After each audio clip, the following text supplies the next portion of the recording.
tells me I'm live. Hopefully I am. Got to wait 20 seconds now while Mike catches up with the rest of me and tells me if I am or not. But, assuming I am, hello, good evening and welcome. Jonathan was first into the chat. Fabulous. And Debbie was first in last week. Oh, we have a Debbie. Yes, you're live. One of the Debs. Right, let me catch up. Oh, there's the second Deb. Hello, Deb. CQ. Who else have we got? Oh, they're all missing Jonathan last week. You can't leave us again, Jonathan. It's a bit of a love fest in the chat. It is, isn't it? Oh, Neil will be so happy he's back. He missed his bro last week, didn't you, Neil? Goodbye, Johnny. And we have a full complement of Debs. Good morning, Deborah.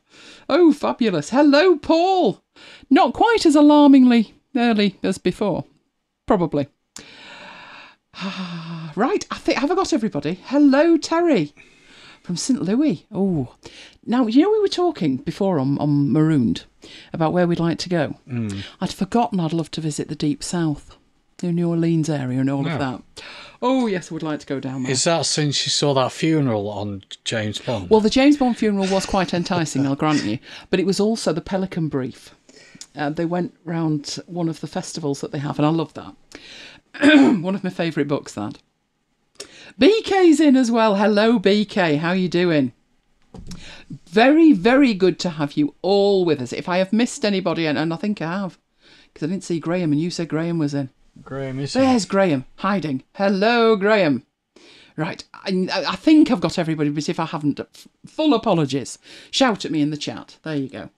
Right, let's see if you can see my desktop. That's always a good start, isn't it? So, let's see if that's working. Hopefully that will all go blue. Then it'll go back to where it started from. It's all right. St. Louis isn't in the Deep South. Isn't it? No, not according to Paul. Well, they've moved it then, Paul. What can I say?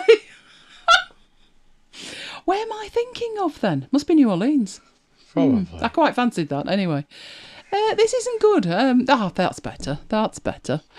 Everything had all turned dark and wasn't working at all. So somewhere there's my presentation.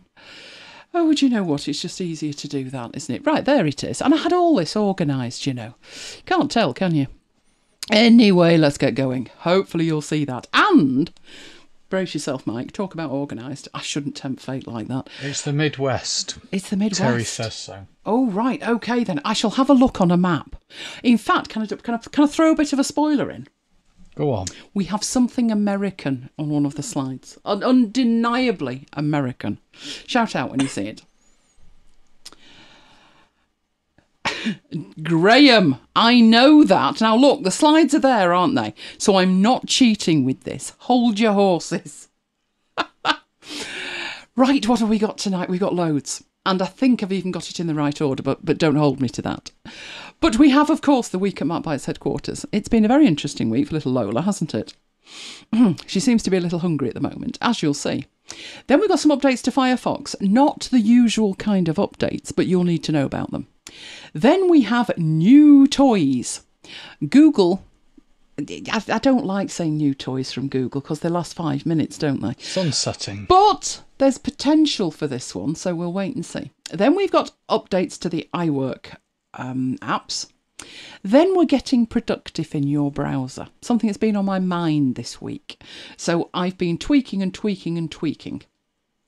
And I thought I would share it with you. And then we got some good freebies this week. Oh, you will see the freebies before we actually look at the freebies. You won't know they're freebies until the freebies, but they are. Then we've got the chore chart from Mike. I'm a bit worried about that. He might want it to be equal of some kind, but we'll see. Then we have project number 13, which is going to be creating a style guide for project number 13. Right, first things first, make sure that you are watching in HD. There is a cog in the lower right-hand corner. And down there, select 720p. While you are down there, if you find anything of any use to you, give us a thumbs up. YouTube really like it when we get lots of likes. And we like it too. So, there you go. So, what have we been up to this week? Oh, well, we're always up to mischief, aren't we? Saturday's always a mad busy day because it's 8 Show Saturday, and it was 8 Show Saturday. But of much more significance to my left was the fact that the Premier League, yes, I know it kicked off officially the week before, but United didn't play, so it didn't count. But they did on Saturday. No, they didn't. Well, no, did they even turn up? Let's just say it didn't go well and leave it there, because he was very grumpy, weren't you? Grumpy? Yes, he was. I don't know if it'd have been worse if it had been a proper team like Liverpool or Chelsea, but Crystal Palace, it's a total embarrassment. So we'll smooth that over. The season didn't start well for Mike. You're going to do this every week? Yep. But it improved, didn't it? Because then we went into Brooklands by request, where the theme was clothes, which we both thought was potentially on the tricky side, didn't we? Yeah. But it didn't prove to be. We got loads and loads, so it was a fabulous, fabulous night. Sunday, oh yes, Sunday. He'd done the Tesco thing on Saturday, but he went for it again, didn't you? And had Asda deliver. What happened on Saturday though, Mike? Oh, it came early, didn't it? Bang on 8 o'clock. We were literally just going out of Marooned at MacBites headquarters, straight into by request.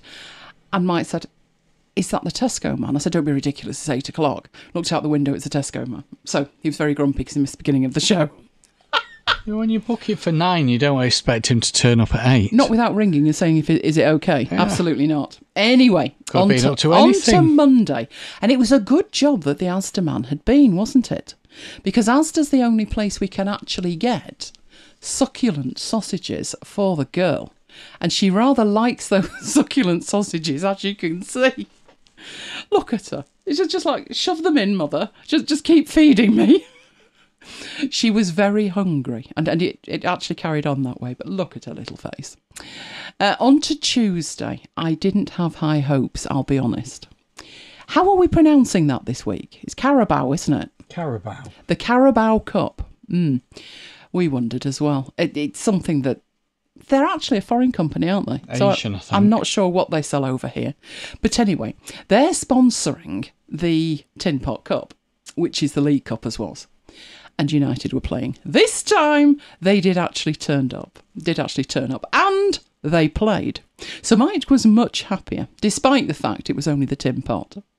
But, boded well, didn't it? Got to take anything these days. You've got to be honest. Yeah, I agree with you. And Luton's about the same as Crystal Palace, isn't it? Yeah. Could have expected more, but never mind. Now, Wednesday. You'll notice this is only 48 hours after the last overindulgence. Yes. That's me sitting there trying to work. I'm at the other end of that, and she decided it was a good time to have a little bit of a treat. Look at that face. And the concentration on the eyes. I think we discussed this on Maroon, didn't we? When a dog rolls her eyes and you see the whites of their eyes, they just look so cute. So, yes. She was on the rampage for more treats. Focused or what? Don't worry. There are extra treats for Lola on order and will be with us within a couple of days. Bless her little face. That's a similar picture to one from years ago of Maya. Oh, he was in the garden being very grumpy. And this guy I work with said, "I'm not coming round your house, Mike." She's so sweet. But I will admit she looks like a rampant wolf on that one. Now, you see, Jonathan appreciates this. She looks very hungry. She does have a very hungry look about her, and you can't ignore that face, can you? It says, "Feed me." They've not fed me in years. She's lying, obviously, but she enjoyed it. That's a dentistick. For the uninitiated, it's a dentistick. It's probably about 6 to 7 inches long, and she enjoys those. Look at her little white teeth. So that was Wednesday. Thursday, oh dear, bad news for me on Thursday. And it started so well. Because there was a new iWork update. I was so excited. Far too excited for my own good, because then that happened.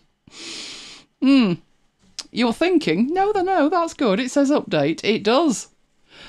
But now it needs me to be on Catalina. Oh, I've put that off for so long. However, the fact that it needs Catalina should give us a bit of a clue. We are very, very, very close to the release of Biggles. That's Big Sir, if you've not been following along. Biggles, if you have. So should be with us very soon. But now it puts me in a bit of a quandary. What do I do now? Upgrade and nothing ever work again. But potentially have Keynote working. Got to be done. I'm going to have to do something with it because now I can't update. But I've updated on my iPad. So that way, madness lies. If I open up a presentation on the iPad and make any changes, the Mac's going to say to me, this has been edited in a newer version. Ha ha ha! You're going to have to do the Catalina thing. So that could be this weekend gone then, couldn't it, really? On the same day as I was pondering that, yesterday, that arrived. Not here, I hasten to add. Amazon announced new Echo devices. I felt from the land of what were they thinking, it looks like a football. You're going to need a lot more space for that than you would have done the ones that we have, that are very neat, the sound's amazing, you know, it doesn't need to look like that or be that size to have a decent sound to it. And it's got that kind of fabric thing on it, which gets filthy soon as look at it. So I thought, maybe the Echo shows will look better, I thought. Yeah, not quite. That, I don't know, you know, if that's detachable. I don't believe it is. So the speaker part's, it's ugly as sin. The one that I've got's beautiful. That, less so. But there is a reason that it looks like that. It follows you around the room. It's motorised. Crying out loud. Yeah, this is the first time they've brought out new Amazon Echo devices, and I'm like, not buying that. Literally thought to myself, at least there's old refurb models, because that, no. Just don't like the look of it at all. And I do like the lighter coloured ones, but they're just going to get filthy. I much prefer the first gen, the very tall ones that had the volume control on the top. It was like the whole top turn round. Beautiful. We've got the white one in our extension and we have the black one upstairs. And the next gen wasn't bad. I went for the silver. In hindsight, I would have gone for the white. I thought the silver on the pictures looked better than it did when it arrived. But at least they were a proper shape. And then they went all fabric-y. But that, no. How much room would I need for that? Heck of a lot more than I'm using for it already. So not happening. It does follow you, which is just scary. We had cameras, well, we still got cameras in meeting rooms at work that follow you. Yeah, because they're getting a lot of use at the minute, aren't they? Like? Anyway, let's move on, because it's Two Show Friday. Yay! But 2 fabulous pieces of news to go with it. Jonathan is back from his digital detox. How did that go, Jonathan? I bet catching up probably took as long as the digital detox. But something else as well. It's Graham's birthday. And I had those slides up, Graham. I did not sneakily slide that in. I mentioned last week somebody had a birthday, but I didn't say who, but it's Graham. Happy birthday to you, Graham. Let them all sing in the chat. I won't let Mike loose with that, obviously. Whilst we're washing our hands. Yeah, we'll be taken off air. But just wash your hands and sing happy birthday to Graham. Right. Firefox Send. Who remembers Firefox Send? I discussed it. Can't remember the show. But we did do a whole demo of it, didn't we? I remember. And it was a very good service. So there are updates to Firefox Send and Firefox Notes. Firefox Send was the system like... What's that other one? That WeTransfer. WeTransfer. So basically you go to a web page, which I think was send.firefox.com, and you would upload a file. And you could choose how long the link was live, how many downloads of it you would allow, and so forth. Very good system, totally free to use. You know what's coming, don't you? It's been sunsetted. It is no more, I'm afraid. It was only launched in March 2019, but it was actually suspended about 6 to 8 weeks ago. Mozilla were investigating nefarious folk using it to spread malware. So they had a look into it, decided they couldn't do anything about that without a lot more effort and work, etc. So they retired it, and it's going to go away within the next... In fact, that one's already gone away. The other one is Notes, Firefox Notes, and they've retired that as well. They've put out a lovely little press release that says they are realigning their alignment of focus. Expectations. Yeah, some such garbage. One thing they have announced that is new, so you could say, oh, well, they've replaced this, and they're going over to this way, is a VPN service that's £60 a year. So obviously they are now going into the revenue development part of their business and not relying on free services to wheel people in. But we'll see how that goes. So, sadly, gone. But don't worry about the notes part. I have a plan coming up in the browser bit. Also, news from Google. No, don't panic. It's not a sunsetting, which does make a change, I'll grant you. But this one is, have we all heard of Area 51? You heard of Area 51? Probably not. Not Area 51. Not Area 51, no. No, Area 51 is in the States and it is a top secret research facility. There was a thing about storming Area 51 a few months back. Anyway, you may have heard of Area 51, but don't worry if you haven't. Because Google have their own version. It's Area 120. Which I must admit, I kind of ignored in a way as like a playground for them to develop in, and then nothing ever comes of it. But it is an in-house incubator, they call about it, is what they do in there. So they've got more than one project on it. It's not like a single project. It's where they incubate ideas and potentially, with some of them, take them to market. It all looks a bit Googlish, doesn't it? Can you imagine going to work and then climbing up into what looks like a very weird bunk bed and sitting there and working like that? I can't think of anything less comfortable. But that could just be me. And once you've got in, how on earth do you get out with that table there as well? Very strange. Anyway, they have in their incubation... I think the guy on the left's meditating. I don't think he's working. He's working. He's got a laptop in front of him. I mean, how he's working it like that. Oh, Do you know, I've got an image of Jonathan doing that during the week. Now he's working from home. I can just see that. Tell me that you've got one of those at home, Jonathan. Let me know. But from this incubation, they have released the very first thing that's kind of mainstream from it, which is a product called Tables. Google Tables.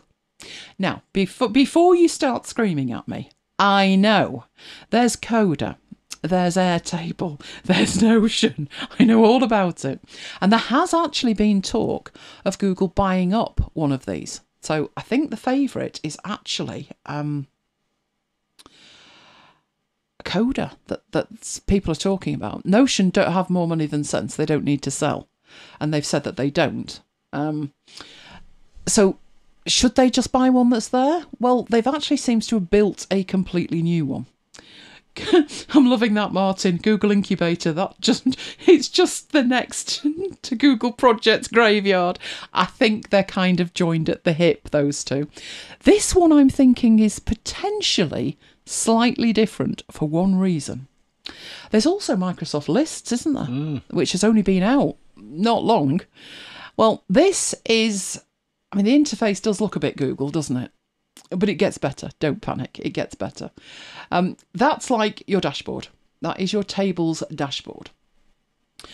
And from there, you can create new workspaces and tables, and you have templates that you can work from. So at the new, you can see you've got a completely new blank workspace, a blank table, or an existing template, or you can import stuff. And one of the places you can import things from is Sheets. So have you noticed the screenshot examples they give you? Employee onboarding, application tracker. I know. They're the same as lists. I know. They're also very corporate and very, very Google, aren't they? I mean, I don't know anybody who is, not personally, using Notion for employee onboarding. I mean, if they've never seen Notion, they'd be lost, surely. Anyway, I would probably be that. If I was using this, I'd be tracking things like to-dos in various projects. If I was using it for like MacBites, it would be that kind of stuff. We'll see as we go through whether I think I would use that or not. But one of the things that struck me was a lot of people are using Google, and to a man with a hammer, everything looks like a nail. So if you have Google apps and you have a need to create this kind of list-based thing, it's probably going to be in Sheets. And you can import straight from Sheets. You can also import from a CSV file. So it gives you, one of the things about it is, as you see there, it says Feature Playground. And you've got tables that you can have in it. So your workspace can hold multiple tables. And then next to it, it says Bot. Oh, Mike's bot. Graham did a fabulous job on that. A bot is an automation. So you can add into your workspaces not just tables of data, but you can actually add in automations as well. That's what a table of data actually looks like. So that to me looks a little bit pivoted, Mike. You've got when segmented into before first day, and so forth. I like the fact the spacing looks nice. So it does have a little bit of room to breathe, which whenever I go into Google Sheets, Mike uses Google Sheets like he uses Excel. Goes in, puts the data in. I'm like, just a minute, can't possibly work with this till I've formatted it to look pretty. And part of that is giving stuff room to breathe, which you will see a spreadsheet that I have done later, actually. Just centering everything vertically and giving it room to breathe. So I think it does actually look quite nice. And I prefer the colours, to be honest, to Notion, which is quite limited in terms of that. You can, on each individual line, which is a record, view it in record view, which starts to look very Notion-ish, doesn't it? I do think they've done a really good job with the formatting, though, because when you look at when and owner, instead of it just being like a tiny little colour block, it's the whole thing. So I think Notion could actually do with a little bit of an interface boost. But what we've got in there, quite nice, quite nice. It's not going to be anything like as polished as Notion, I wouldn't have thought. You can also drill down into it, and then what you're looking at there is a bot that is inside a workspace. So what's going to happen with that one is, based on time, it will send the text to an email address with a certain subject, and then there will be the body of the email, and then the bits of data from the workspace that you want reminding of in the email. That's nice. That is quite nice. But the big thing is, of course, you can have different views, and this is the Kanban view, which again, I love the colours. I do think that's nice. I don't think it is anything like as powerful as Notion is right now, but it might get there. You never know. If it lives long enough, which obviously is a huge question with Google, then I think they might get there. It's all going to depend, isn't it, on how they actually roll it out. Do you remember the fiasco with Wave? Google Wave rolled out with one of these, you need a special invitation email thing, and people falling over themselves, and then they got there and it's like, what am I supposed to do with this? And that initial reaction could not be got over, and in the end, it sunsetted. But brace yourselves, because this does not happen often. Have you not seen the poster for Mike's BotBot, Neil? Has anybody sent him the poster? A link to the poster. Where you go, Mike? Go find that. Send it to Neil. I'm sure BK will have a real laugh over that. They're already charging for it. I know, you might need to sit down at that thought. There is, of course, a free level, which is for an individual or a business user, but you have a limit of 100 tables with 1,000 rows in each table. You can have 1 gig of attachments, but that is per table, so that's not too bad. You've got 50 actions, again per table, and then your history, sharing, form creation, automations and views. But currently, you can actually give them money. Or you can sign up to give them money, because there is a 3-month free trial, which is very, very unusual for Google, full stop, but even more so when it's still a beta, which means they could kill it tomorrow. If it makes it to the end of next week, we're doing well, basically. Jonathan's like, yeah, that's not happening at £120 a year. Well, dollars a year. I hear you, Jonathan, but don't worry, Jonathan. You couldn't give them money if you tried. There's the American slide. It's only in the US. Because as you know, as we have discussed many times, life stops at the border of the US. Google, Microsoft, you name it, they seem unable to comprehend there are people who do not live in the States. Johnny made a point earlier. Go on. He said, why only do it in the US? It's not like they have to post it to us. I know. And the thing is, now I haven't tried this with my account yet because I don't want my account locking because it's my business account. But what you can do, apparently, not that I'm recommending this, I'm just passing along the information, you do with it what you will. You can use your existing account, even if that is registered outside the US, as long as you use a VPN and tell them that you're in the States, and then you can get access to it, which makes the whole thing even more ludicrous. The only way they're checking this is where you're actually accessing it from. So even if you were from the States, if you just whipped across the border to Canada for a week, then you won't get into your own account without a VPN. It's ridiculous. But that's where we're at with it. They're not the first ones to do that. Apple, I'm looking at you. And they won't be the last. But you have no idea, if you don't live in the States, how annoying that is. It just pushes all of my buttons, that, I must admit. Kim's not giving Google another dime of her money. And it costs twice as much as Notion. Let's think, 120. We pay for 2 people. So it would be a little bit cheaper than we pay for Notion because there's 2 of us. But it's nowhere near as powerful yet. That's the thing. I think Google have got a bit of a problem with this one. They've come to market so late, and there's so many competitors out there doing the same thing. We've already mentioned Coda, we've mentioned Airtable, but there's Monday.com, as well as Notion, as well as Lists. There's so many, and that's before you even think about the established ones like Trello and Asana and Zenkin. There's so many out there in that space. I'm not sure why people would move to Google. They may use it if they've never used anything like that before, but would anybody actually move there? I don't think so, but that could just be me. You let me know what you think in the chat. Right. The iWork apps have been updated. As you are now fully aware, I'm in a bit of a tricky position now, because I've clung on with Mojave. You know, it isn't broken, so I'm not fixing it for that long.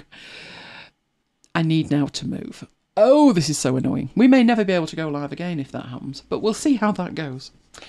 But we do have updates to the iOS versions, which include some of the features from the desktop ones, which I can share to you. But they also have a whole other range of features that they have added that is unique to the iPad and the iPhone. So we are talking about Keynote, Numbers and Pages. Have you noticed, this is an interesting point, Mike, on the Pages icon, which was new, it used to be a fountain pen. You see the top, it still looks like Pencil 1. Why have they not updated that icon for Pencil 2? These are the things that occupy my mind, which obviously they shouldn't. So has anybody tried the scribble thing? Let me know. Hello, Carol. Good to have you join us. On iOS 14, you have the ability to scribble with the pencil. It's driving me insane. I'll explain why. But it's actually scarily accurate. So you basically write on the screen and it converts it to text. Who's tried that?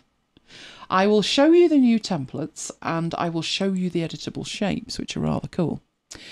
I actually thought the update to Numbers was even more impressive because Numbers has for many years had a feature. In fact, it came out 10 years ago with iPad 1. And they've never added this thing backwards. Not deliberately. The feature that they added in 2010 was the Forms feature. Let me know if you've used Forms. Oh, Neil likes it. Neil likes the handwriting recognition. Have you tried Forms? We've got a little Ohio party going on here as well, haven't we, Paul? Some things you can't see, like the improved performance, but some of them you can, and that's what I'll actually show you. The Keynote one is going to prove a little bit problematic as far as I'm concerned, because I dare not open any of my real presentations on the iPad. Because if I do, then I'm going to get the problem of it won't open up on the desktop until I do the Catalina thing, which I'm going to need Valium for. You never use Numbers. Oh, and Deb's scribbling away. Numbers actually has a place if what you need to do is get people to sign in at an event, for example, where they're putting in their own information. Forms is pretty amazing. And even if your data is somewhere else, so it's in Excel or Sheets, doesn't matter where it is, this forms capability is so pretty, people are drawn to use it. And you can always take just the data out because the form is only an input device. It's nothing that converts the data into something that's not usable. Okay, so let's see if we can actually share the iPad again, because last week went so well, didn't it? Worth a try, I guess, worth a try. Scribble doesn't work in all the apps. It's taken a while to use it. Yeah, I can't say I'm 100% sold on it. There is a rationale in my mind. Let's see if this works. No, I don't see my iPad. Oh, there I do see my iPad. Oh, you're lying to me. There you are. Awesome. Right, there's my iPad. Geronimo. Don't ask. Right, now stay there. Don't move. Because what I dare not move the iPad or it'll flip round. So just stay there. Okay, so I've installed all of the updates. So that's step one. That's dealt with. Let's start with numbers, actually. So we'll go into numbers. Now, at the moment, I'm just tapping. I am not doing the pencil thing. I'm just tapping. And I'm in the numbers folder. Looks like I could be. So I'm going to add a completely new sheet because obviously I'm going to have this issue again. So I've got ones that are open there and I've got some basic ones underneath. I will take in here. Let's do a simple budget. You don't actually need to do it this way, but we'll do a simple budget. Because if you've got a spreadsheet that's already got information in it like that, it doesn't mean that you can't create a form. You can. So this one's very simple. There's one sheet in it. And in the top left-hand corner, there is a plus button. And if I tap on there, you've got the option of new sheet or new form. So obviously, a new sheet will create you a new sheet. So we'll undo that. But the other option is a new form.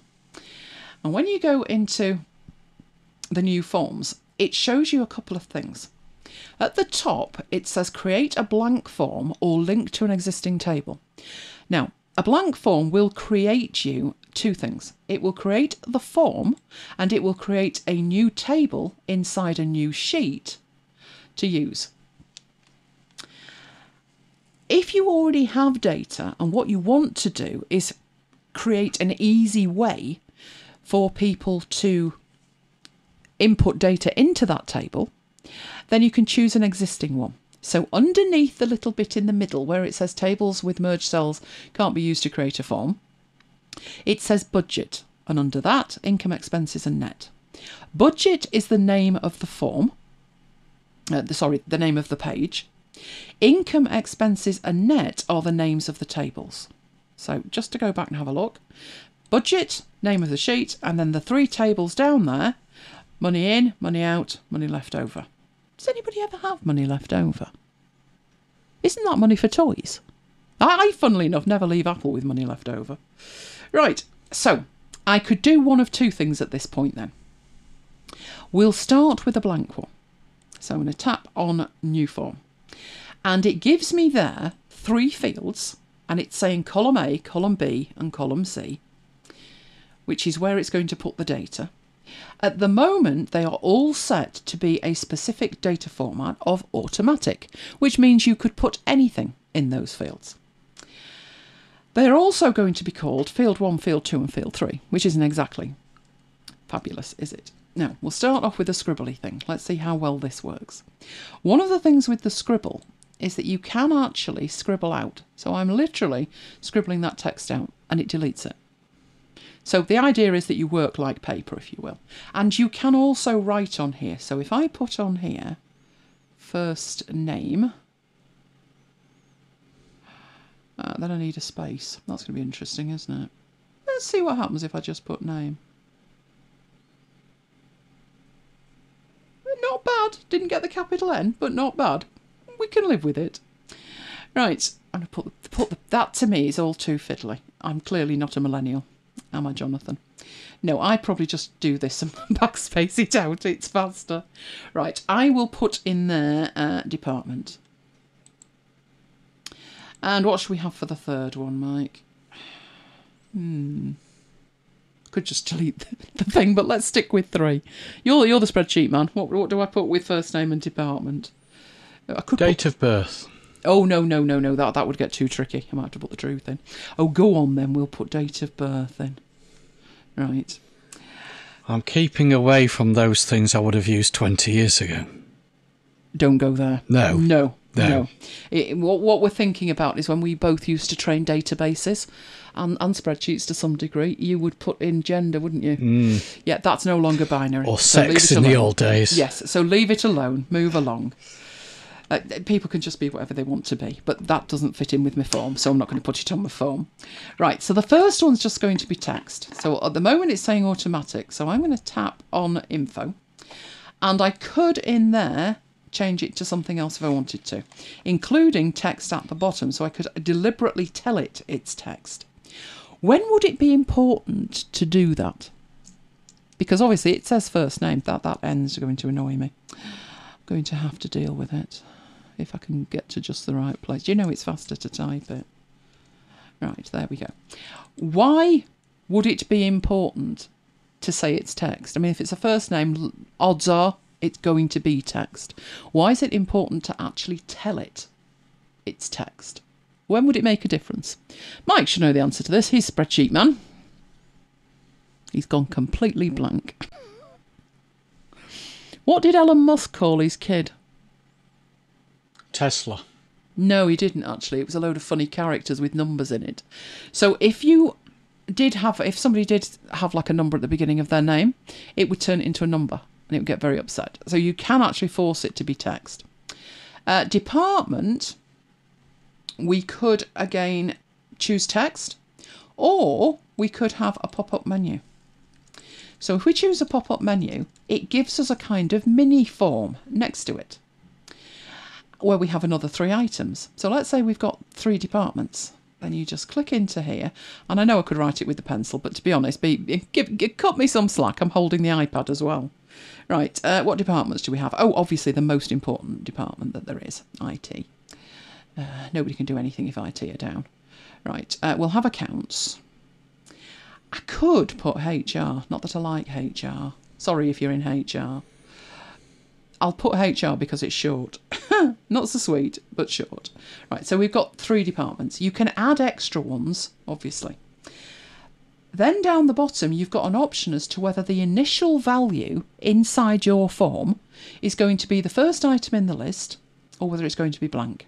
And it would make much more sense if it was blank, because I can't tell you how many times I create forms, and if I put a default in, people leave it at that, don't they? That happens to you.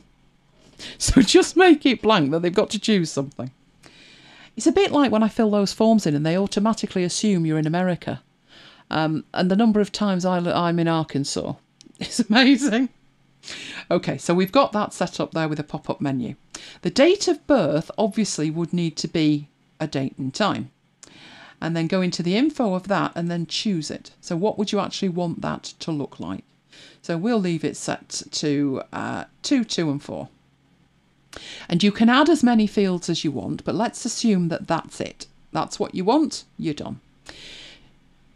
So I will tap done, and there is the form. And at the moment, it's saying 1 of 3.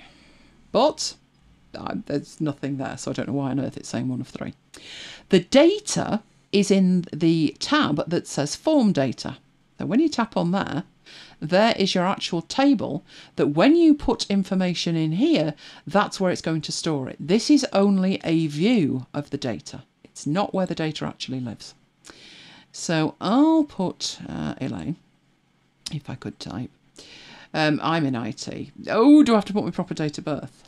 No, make one up. Can I give them my Facebook date of birth? Yeah. Yeah, because I'm much younger on Facebook.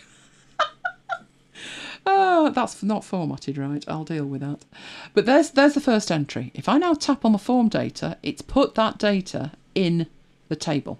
And if you go back to the form and you use the transport controls next to the bin, then you can start putting in more people. So let's have Mike. He's also in IT. Do you know what time you were born? Yes. It's 20 past 6 in the evening. Oh, I was a morning boy. Oh, you would be. 20 to 1. You just wanted to keep your mother up. Should we have you the same year as me? Is that your Facebook date of birth? So that's what you do with a form, and that data is going through to that table. It's people fall into one or two categories with this. It's either, oh, where have you been all my life? That's amazing.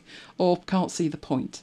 But the point is, the form will help you put the data in without making mistakes. So, for instance, do you want it to say information technology? Do you want it to say human resources?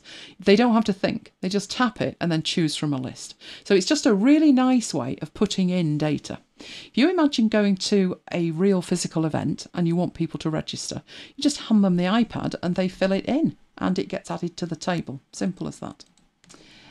You also have here a view. So it says you're in the new reading view. When you're ready to make changes, tap edit. So I think this is illogical. So I'm just going to show you, if you go to the budget thing, this is now a view where you're not going to change anything. You're just going to fly around, but when you tap, and I'm tapping, tap, tap, tap, you're not going to make any changes. To do that, you need to be in edit view. But it would make sense to me that this reading view would at least allow me to put some information in the form, but it doesn't. It's very silly. You'd use a Google form. I had fun with a Google form this week, Neil. Submitted the thing 3 times, couldn't get a response out of it, but apparently it worked. But there you go. Right, okay, for sorting. Was this in relation to why you would have text as a first name? If that was in relation to that, sort of, but mainly to stop people putting numbers in and things like that. That would be the main reason I would say. And it's always good to have a specific data type. Right, you have got a button. So this button just above the word first will take you to the form data and show you the next line that you will be entering. In fact, if we go back and we go to line number 1 and tap that, it will take you straight to that line inside the table. So it's a 2-way navigation. Then you can tap the one next to that and that will take you into the form setup and you can now start adding extras. So if we added in here and put, say, company car, that's always a classic, isn't it? Which company car? We don't want that to be a date and time. That's totally ridiculous. We'll make it text. In fact, it would probably be a drop down or something. Point being, you've edited that. If you go to your form data, it's added it to the table. You don't need to do that. You've edited the form, and by doing that, it's automatically updated the table, even before you tap done. So there we go. You can also delete entries from here. If I wanted to delete that entry at line 1, tap delete, go into the form data, and now I've only got 1 left. If that was a mistake, you can undo, and back it comes. So that's what forms are for. I've always found with forms, it's great for registering people. But if you're actually putting your own data in, I don't know about you, I'd do it on a desktop, wouldn't you? I would. Rather than play around. But we're old school, what can I say? Right, let's have a look at Neil. Neil likes the way Numbers uses draggable tables. I love Numbers for layout. So if we look at this budget that we've got here, there's actually 3 separate tables and a chart on one canvas. So a sheet inside Numbers is actually a canvas. And the canvas contains the tables. So for layout, it's amazing. Just wondering if I could actually... Oh, I don't know if I could actually show you this or not, because if I open it, all heck will break loose. Let's have a look. Let's go back to the sheets and see if I can actually find it. I'm looking for a template one. I think this has got everything in it. No, it doesn't seem to be in that folder, so I'm not quite sure where I've actually put that. Real files. This looks like demo files then, maybe. Let me quickly have a look. No, I don't see the one that I'm looking for. Why have I got one that says real files and demo files? Oh, if only I was logical. And that's a contacts one, so we won't be looking at that. Let's have a look at real files. No, that's not the one. Let's have a look at demo files. And if it's not in there, I've no idea where it is. No, I've no idea where it is. Those demo files are from 2012. Oh, I think that was the last time I demoed it. Anyway, that is what numbers can do. The forms have been really polished up. Right, next one we were looking at, pages. So let's go into pages.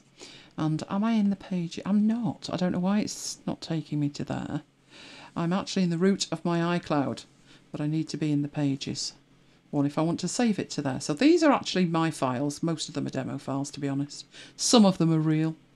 But if you tap the create, you have this report Neil thinks section. you're very logical. I'm very logical.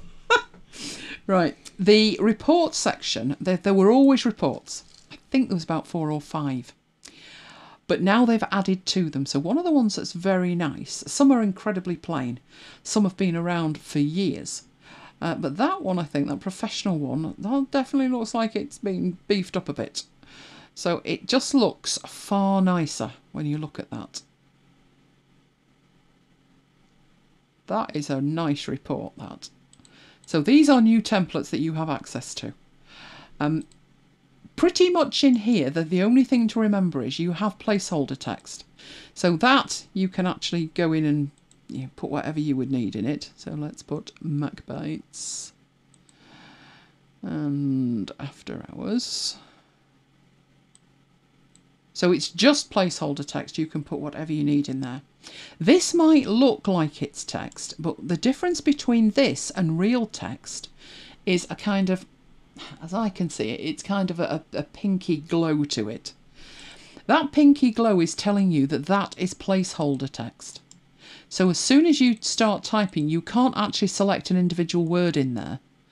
Each individual paragraph, didn't want to highlight it, each individual paragraph, as you select it, you will type over it because it is just placeholder text. But point being, there's a lot more templates. And they've added something that I'm actually really thrilled about at last. I probably wouldn't use this in Pages.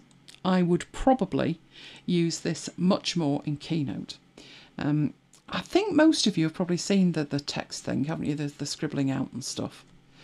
But here we go again. Tap anywhere. I don't want to add a drawing, for crying out loud. Maybe it doesn't work like that. I added some text to it before, but never mind. Okay, let's come out of there and go back to documents. And I'm going to create a completely new document. Just a blank document. We will have a blank landscape. All of the apps, including numbers, so Pages, Numbers and Keynote, all include this new option. So I will show it to you in Pages. It works exactly the same in all of the others. You tap the plus in the top right corner, the 4th button along. And this is where you control the content that you bring in. It could be tables, which is the first one. It could be your charts. It could be these things, which is your shapes, or it could be images. Now it's shapes that I'm going to look at. Originally, Apple shipped this with those, and that was it. Microsoft then upped their game, and they put the most amazing stuff in there. And Apple had to catch up. So now we have categories in here. But one that was missing that drove me insane. It did not have a document, a page. And if you think about my presentations, there's a lot of time that I'm putting slides together where I've got an icon of a document pointing to 2 other documents to indicate export or compile, and I have to draw them by hand because there isn't one, or there wasn't up until now. But now we have symbols, and in here I looked at that and thought, oh yes, not only do I have a plain document that would be good enough to get going with, but I have a document with text and I have other types of document. So we've got like more of a layout style document, and we've got charts. Oh, very pretty. So that will change, that will save me inordinate amounts of time. The quickest way before that to get hold of this kind of thing was actually go into PowerPoint and copy and paste. It's a damning indictment, isn't it? And there's the plus and the refresh and all kinds of things. So these here are your symbols, and you've got a whole lot more of them, but The good news is, instead of adding stupid things that no one is ever going to use, they've actually added things that are actually quite useful. I mean, I'm not saying all of these are useful, but I'd say the majority of them is. You see, that one would have done nicely, wouldn't it? The little alien for Area 51. That would have worked. So basically, there's these shapes. You can make your own shapes. You can make custom shapes and add them back as well. That's why we have add to shapes in there. So that's available across the board. I'm not quite sure when you'd use that in numbers, for real, but I can see definitely for Keynote and secondary as far as I'm concerned for Pages, but it's good that it's there. Could you use it by filling bars in a bar chart, like you can in Excel? Could you use what? Symbols, shapes. I don't know. I have not looked. I will check that. Put that down for next week, Mike. I will check for you. Okay, so that's Pages. Right, Keynote. My beloved Keynote, except when it eats my files. Right, this one you can see I haven't even gone into it yet. I did my prep on another machine. Right, I dare not touch any of these files. These are my genuine files. In fact, the one I'm actually presenting with right now is probably in there. I'm wondering why I'm seeing some files twice, but there's all my after hours presentations. So I do not want to be touching any of these, because if I open them up, they're going to be upgraded. So I'm going to create a new one. And this time you get something wholly different. Choose a theme, which is what it actually looks like. So base it on a template, basically. The reason they call it a theme and not a template is because it has no content. A theme is just the look and feel. It's just a collection of slides that look a certain way. It does not have any pre-configured content in it. But the second option is to start an outline. So first of all, I'm just going to choose a theme, which will take me through to the theme chooser. Now, you can put your own in here, and you can see I've got EKG default. That's me. So I have a very basic template, which is very lightweight in terms of it doesn't have that many master pages in it or anything. I think it's literally just black and white. It might have a few more. No, just two slides, black or white, and I do everything from there. Just to prove the point about the shapes, the symbols. The symbols, where are the symbols? No, I don't want that. Come here. Symbol, symbol, symbol. Where are the symbols? There they are. And obviously they're inverted because of the interface, but in here I've got my documents. So let's have a tick document, and there we go. So that's going to be such a time saver. Now, I haven't got this attached to a keyboard at the moment, but if I was on the desktop and I was working with this document with a tick in it, I would be able to hold down the Option key and drag, and I'd get a copy. You can pretty much do that in any application. They have added that ability on the iPad when you use a keyboard, which I very infrequently do, but it works. So wanted to point that out. Your pencil thing, again, so I've just touched the screen and it says you can do so much. You can scribble and you can do drawings, get started. So I can draw. Fabulous. Would I actually do that on a presentation? Can't see it myself, if I'm honest. If I'm really honest, no, I can't. But never mind that. Okay, I'm going to get rid of that presentation and go back to presentations and make a new one. But this time I'm going to choose the second option because this is new. Start an outline. Now, don't get excited. Hello, Renee. Don't get excited in terms of, oh, I can pension off on the outliner. All it is starting your presentation in a totally different way. That's all it's doing. So if I tap on there, it will take me into a new presentation, but just with a completely different look. So over on the left-hand side, it says 1. It's referring to slide 1. So sometimes, particularly on an iPad, I would suggest, you may be inclined to actually put your, so just put title slide on it, to put your presentation together in written form, because you don't want to start fiddling around and trying to insert graphics and stuff. So you would basically outline your presentation. So the next thing I want on there is my name. So I put that underneath. Oh dear, can't even spell my own name. It's been one of those days, to be honest. Might want to put in their position or whatever, where you're from. So let's put MacBites. Go down to the next level, and that's all I actually want on that slide. Obviously, I want it to look better than that, but working in outline view, you're working on the content and not what it looks like. You can then move backwards or forwards with the buttons. Let's move the mouse so we can see it. Let's do that. There. Those buttons there. That will indent and outdent. So I'm going to outdent that one, and by outdenting it from that level, it creates me another slide. So I've got the blue indicator on the left, and I've also got the new slide on the right. And what would I want on this one? Agenda. It's always a good one, isn't it? Agenda. Which, again, we don't spell like that. Agenda. Good grief. Frightening. Now, I could then start to put in what the agenda is. So if I'm going to put the agenda on that slide, we'd probably have a welcome. We'd probably have an intro session, which doesn't have an R in it. I should have put an iPad stand on here. Then probably a break. Or another breakout from Zoom. See one more Zoom breakout. Do you want an iPad stand? No, it's fine. We'll have a break then. Then we'll have the advanced. Oh, I know. We'll have the keynote at that point. Which again, that'll do. Keynote. And then we'll break for lunch. So something like that. And that actually puts together an agenda. Then I go down to the next one, tab outwards, and then I've got slide 3.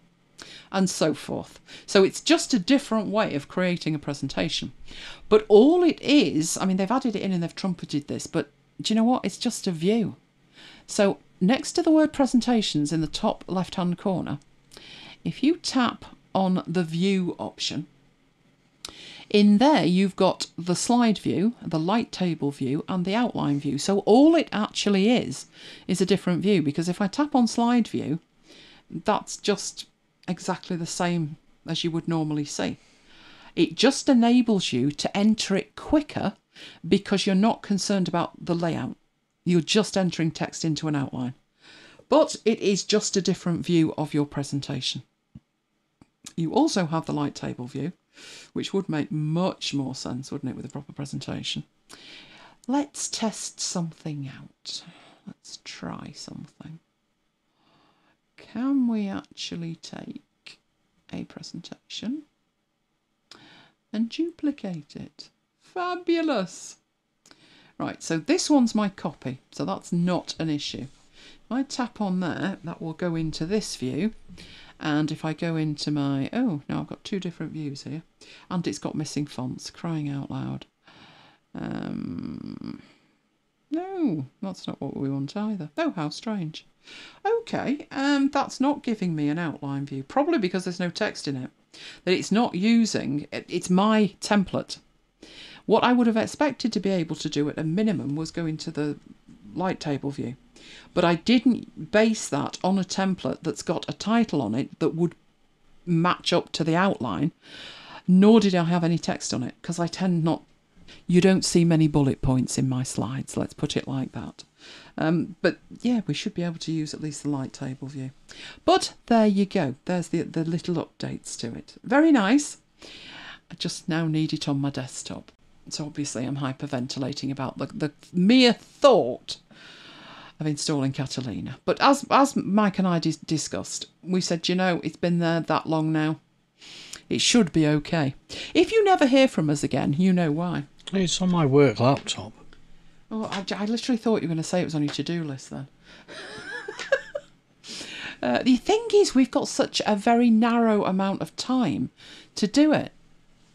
You know, we've got, by request, we've got marooned. We have to kind of fit that in. Talking of updates, we haven't even installed Catalina yet, and we've got Biggles Niggles. In case you're wondering, Biggles Niggles. Biggles is what we're calling Big Sir. Stupid name, Big Sir, so we're calling it Biggles. Right, this that I'm coming up with came from... That's a bit tiny, isn't it? A Better Finder Attributes. Let me know in the text if you've ever heard of that. It's an application that is a companion application to a Better Finder rename. That lets you rename files in a million different ways. It's amazing. This is its companion, which lets you manipulate the dates of a file. Not just the date it was last edited or something. It can be the creation date. So if your camera's been misset, say the clocks are going back, which they are in a few weeks. Let's just say your camera was out by an hour and now all the images have got the wrong time on. You could use a Better Finder attributes to add an hour or take away an hour. You could use the file date. You could use all sorts. It's amazing. But in the email that announced the new version, and if you're interested in seeing that, let me know. I will do you a demo. But in the email, they mentioned something because Big Sur is round the corner. Like I said, Biggles. And Biggles is a very different kettle of fish, as we say here in the UK. It looks very different. So it's probably the biggest change since, was it Lion? That went all flat, got everybody giddy. But the interface is very much like an iPad. They've gone for that translucency to the nth degree, which I think, and I'm not alone apparently, makes accessibility a little bit more tricky.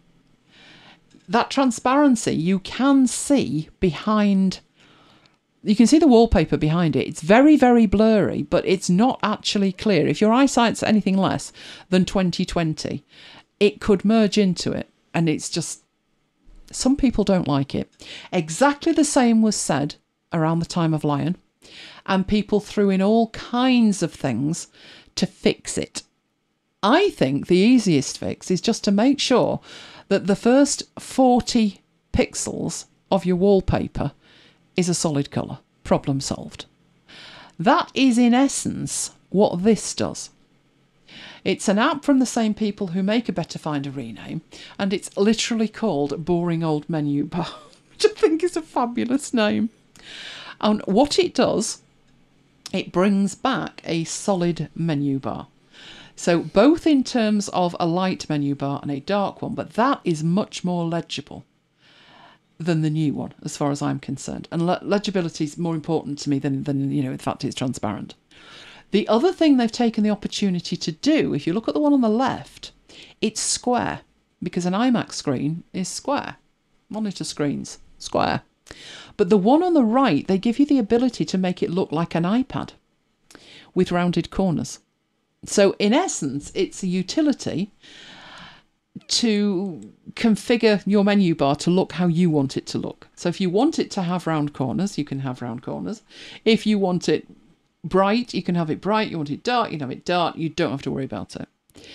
Now, initially, I thought this was doing one tiny thing and it would be free. But it's not. It is, for a single user, you can have as many installs as you want, which I do like. And that's €9.99, so €9.95. There is a family option, which is as many installs as you want for up to 5 different people. There's a small business option, a business option, an enterprise option.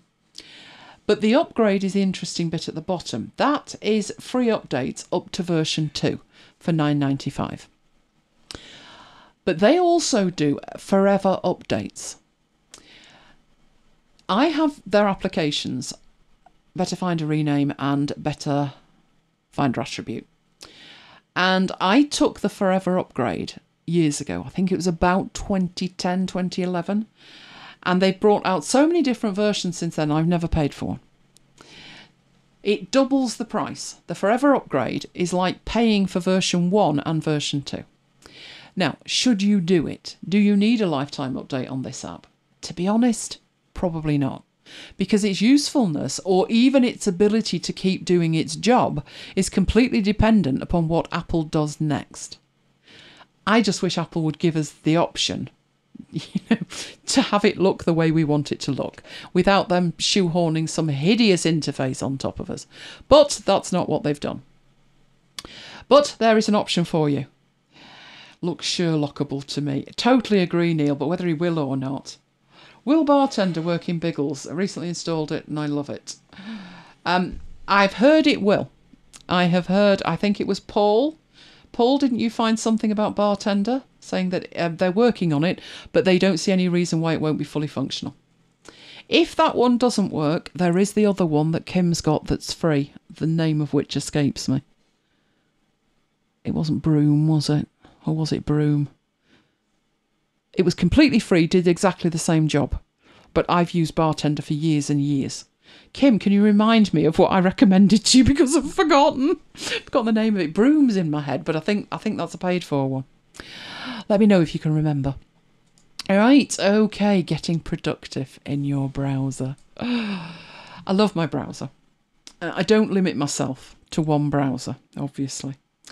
So let's have a look at that. Let me get my list up.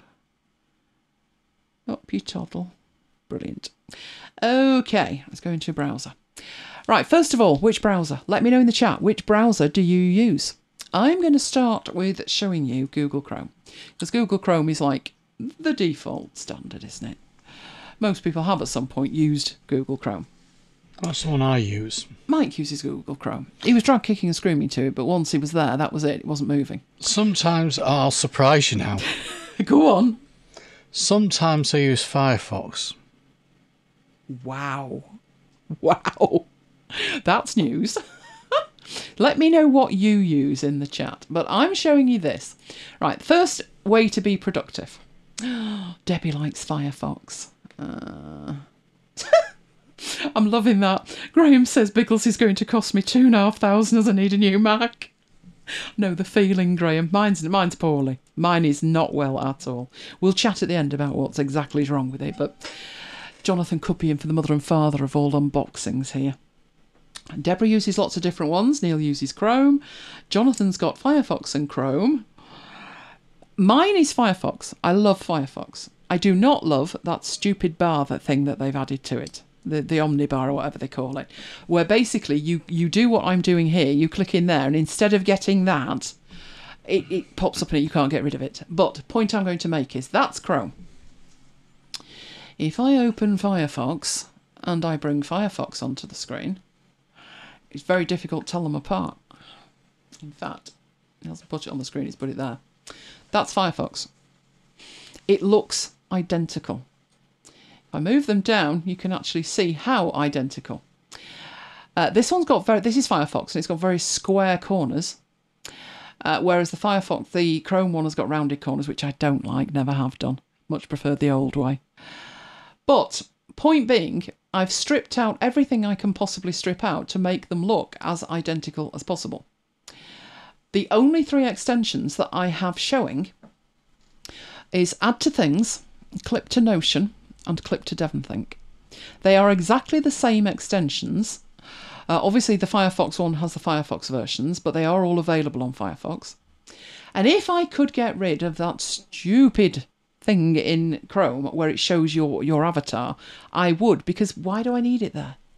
Why isn't it just hidden away? Because it is in here, down the bottom, Firefox account. That would float my boat, as it were. But it's not just those two. So I also have Vivaldi, and Vivaldi is what I use to host Notion. But the more I use Vivaldi, the more fabulous it is. So if we bring that one down... Oh yeah, I've got that one as well. Oh, there you go, you see, it's all coming back to it. Right, again, I've got exactly the same 3 extensions. So Things, Notion and DevonThink.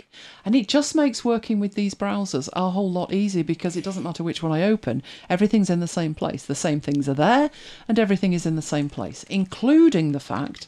So one extension that I've already talked about is Speed Dial. And that's what you're looking at here with these thumbnails. All of these are the same in every browser. Doesn't matter which browser. And I have a lot of browsers. Firefox, Vivaldi, Brave, Edge, Chrome, Chrome Canary, Chromium, Opera. What have I missed? No, did I say Edge? Many, many browsers.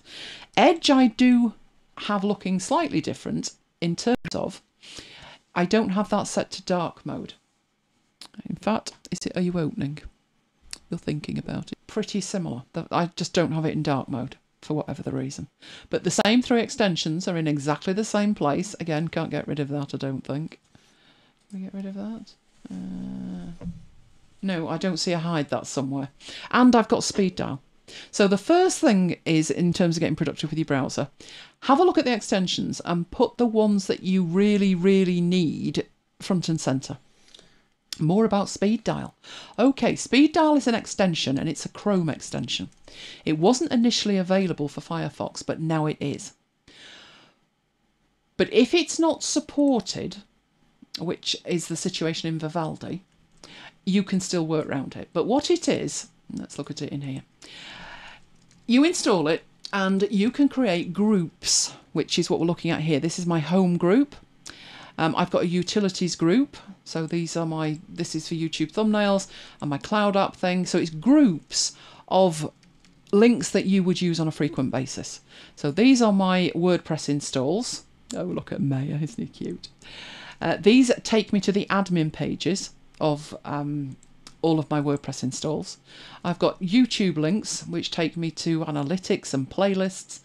And these are the things that I use a lot. Some things are things like this, where YouTube's a nightmare to navigate around. So I just copy and paste them in. So let's go to YouTube. And let's find something. I wonder what'll come up. It's always quite exciting, isn't it? Oh, I'm not even signed in, so whatever they want me to see is what's going to come up. No, let's not sign in. Let's have a laugh and see what they're recommending. Oh, no, not the news. Anything but the news. Pandas. Pandas. Genius, Mike. That'll be it. You'll lose me for an hour now. Oh, pandas. Right, there you go. Funny pandas. You can't have better than funny panda. Look at it. Is this the sneezing panda? That's the sneezing panda, surely. Oh, here we go. Sign in, blah, blah, blah. Just get on with it. It's the sneezing panda. Right, so let's say I want to take this URL and I want it available from within here. All I need to do is click on the bottom, paste the URL in, tab to the next field, and it doesn't give me the best image name there, but let's say pandas. And then I just save it. Now you do get the option of capturing an image, putting in a custom URL, or uploading an image. So let's try doing that. All right, let's stop that. Do you remember when YouTube was banned at work? I do. That doesn't happen these days, does it? Let's try and find a really good... That's a really good And when picture. we got it, we all went to the sneezing panda. Yes, and cat videos. Yeah. Right, let me think what's the best way to do this. Let's take an image from here. Let's do a capture. And I will draw around it. So we'll have that as our thumbnail. So that's actually uploading it. I'm going to open that in a browser window and then drag and drop it in. That's a good idea, isn't it? Or could I just actually... No, probably not. Probably not. Right, what I'm going to do with it is stick it on the desktop. So I'm dragging it across here and hopefully dropping it on the desktop. Okay, it's on the desktop. I will call it Panda, and this is only really just to show you how to get an image up there and it looked really pretty. Okay, where were we editing that? Where on earth was I editing that? I was in here. Right, so if it's got a URL, I can put the URL in, or I can actually upload it. So I'm going to look at my desktop. There's the panda picture on my desktop. And I will upload it, and that will then be the thumbnail for this. So speed dial is a way to have visual bookmarks in any browser that you can then do that with. So it's instant as you look at it where you're going. So and you get used to where they are as well, the physicality of it. But that is what it does. There is a pro version. I think it's £5 a year, something like that. I'm grandfathered on since heaven knows when. But you install it as an extension. So if you go to Google Chrome, extensions, speed dial 2, is that the right one? Have to check the icon, because there's lots of ones that aren't quite there. That's the right one, because it's from speeddial2.com. You just install it from there. And the beauty of this is, which I'm coming on to, almost every browser, apart from Firefox, supports Google Chrome extensions. So in Microsoft Edge, I install the Chrome version. Sometimes there is an Edge version, but as it says there, you can add extensions from the Chrome Web Store.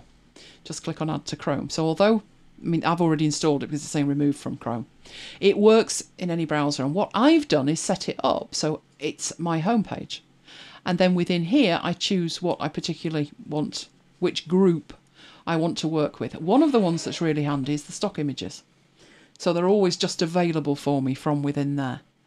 If I put on FM, these ones I use when I'm uploading files to our radio host. So it's there as MacBites FM. I use very short titles up here so I can have a lot of them. Otherwise they would go into an overflow. But that's all it is. It's just for bookmarks that go across any browser. And if a browser doesn't support it, which Vivaldi doesn't, it supports a lot of things, but it does not support that. I can't tell these apart now, but this is Vivaldi. How I've done it in Vivaldi, this looks slightly different.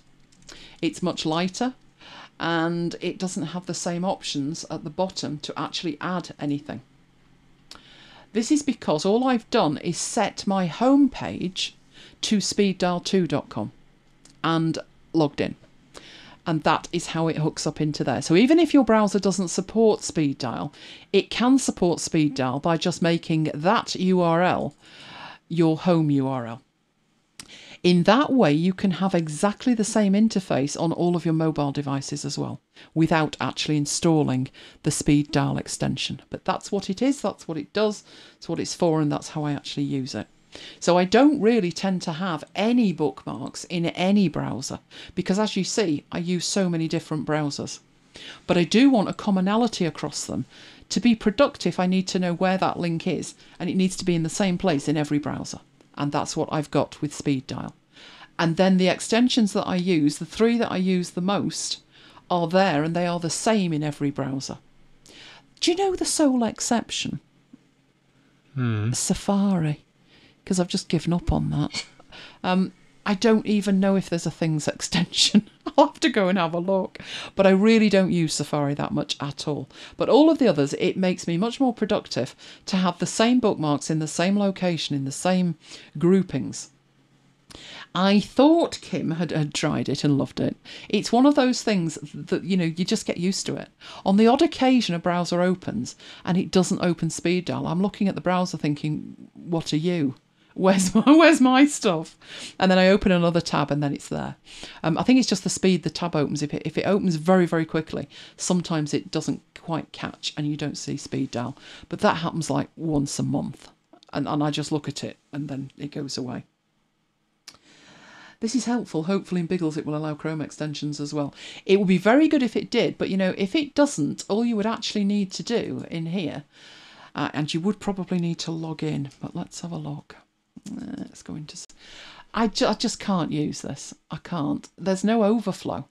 So any extensions that you want, you know, it actually has to be there. And I don't like the fact that the URL's in the middle. I just don't like it. I don't like it, I'm afraid. But if I put in my URL, it will ask me to log in. So, oh, it's already there. Fabulous. Got to love 1Password. Now, at that point, I've got exactly the same in Safari. This obviously was not set up in advance because I had forgotten I had Safari. But what you can do in the preferences, let's get those up. And these, oh, I do have extensions. I just keep turning them off. Right, where is the, here we go, home page. So I've pasted that in, or you could set it to the current page. It's exactly the same, isn't it? And then when we go to a new tab, why are you not doing that? Does it have to be a new window? It's just not working. That's fantastic, isn't it? And this is why I don't use Chrome. You saw that was set to it. What am I doing wrong with it? Flaming Chrome. Ah, here we go. Start with an empty page. Right, so if we put a home page in there, okay, it was me, not them. Right, let's get rid of that and do a new tab. And it will load in, do a new window, and it will load in, even though I have not installed the speed dial extension.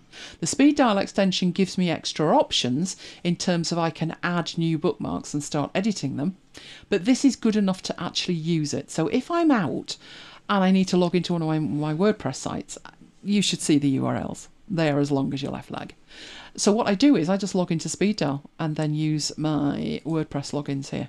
So these will actually take me to the back end of all of these sites ready to log in, which is pretty cool, isn't it? So I've sorted Safari out now as well. Safari's all speed dialed up. So hopefully you found it useful. Hopefully they will make Safari better. But the things that annoy me about Safari are not the things that seem to annoy other people. The things that annoy me with the browser are things that I can't get rid of. Like the account icon. I like everything incredibly plain. But we're talking about productivity, aren't we? So, extension-wise... Renee wants to know why you've got more than one or two browsers. Why not stick to only one? I do different things in different browsers for different reasons. So I want to have one browser that hosts Notion. And that browser was Vivaldi. It wasn't always Vivaldi. I think it was Chrome at one point, and then it was Edge. But the reason I've gone to Vivaldi for that is all of the supporting options that it gives me. And I don't particularly want to have all my Notion pages open in Vivaldi and then have a whole range of other pages open in Vivaldi, because then I can't find the Notion pages.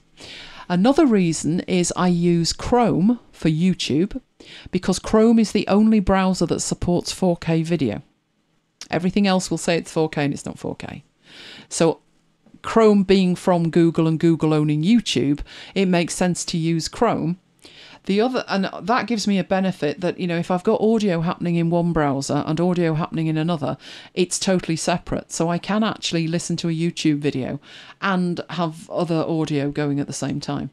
It's just really personal preference. I like to keep things separate, and sometimes there is a valid reason. So a lot of the time I'm trying to do 2 or 3 things at once in terms of audio. Audio is probably more important than video when it comes to me doing 3 things at once. So I could be on a call and monitoring another video call at the same time. And I need to be able to make sure I can record the audio from one call while I'm talking on a different call. Having them in separate browsers means that I can control them with Loopback. So Loopback is an application from Rogue Amoeba. And if you look in here, I've actually got settings for Safari. I've actually turned off quite a lot of these, just for simplification at the minute. But if I turn these on, then they would appear as audio devices. And I can capture the audio separately, even though I'm doing 3 things at once. So when I'm doing something like sorting out for Brooklyn's by request, and I've got 4 hours of audio to deal with and only 2 hours to deal with it, I can double up because it's in 2 different browsers. And Loopback enables me to separate that out into 2 separate recordings. So it's the way I've grown to work. Nothing wrong with having one browser, but I would always say have at least 2 and make sure that your secondary one is as similar to your primary one as you can possibly get.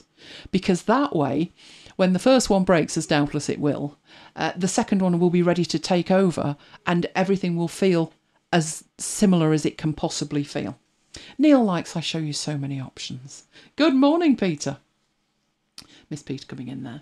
Right, okay. So, the ones that I have primary are to clip. So to clip to things, to clip to Notion, to clip to Devonthink. Those are the 3 primary places that I am likely to want to send anything. Having said that, I have also used Evernote and I've used OneNote. So certain browsers, probably Chrome and Firefox, we'll go for Firefox, will also have extras.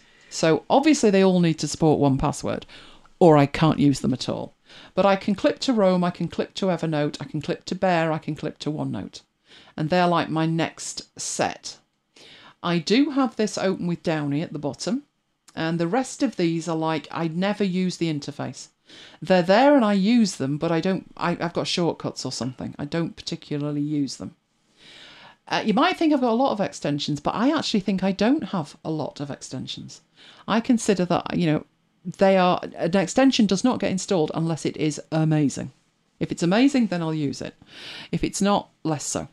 So we're looking at extensions now, and I like to have the same ones, as I say. It just makes everything far easier. But every now and then I will find an extension and think, oh wow, that one looks pretty good. And this week I found one, and I thought, got a use for that.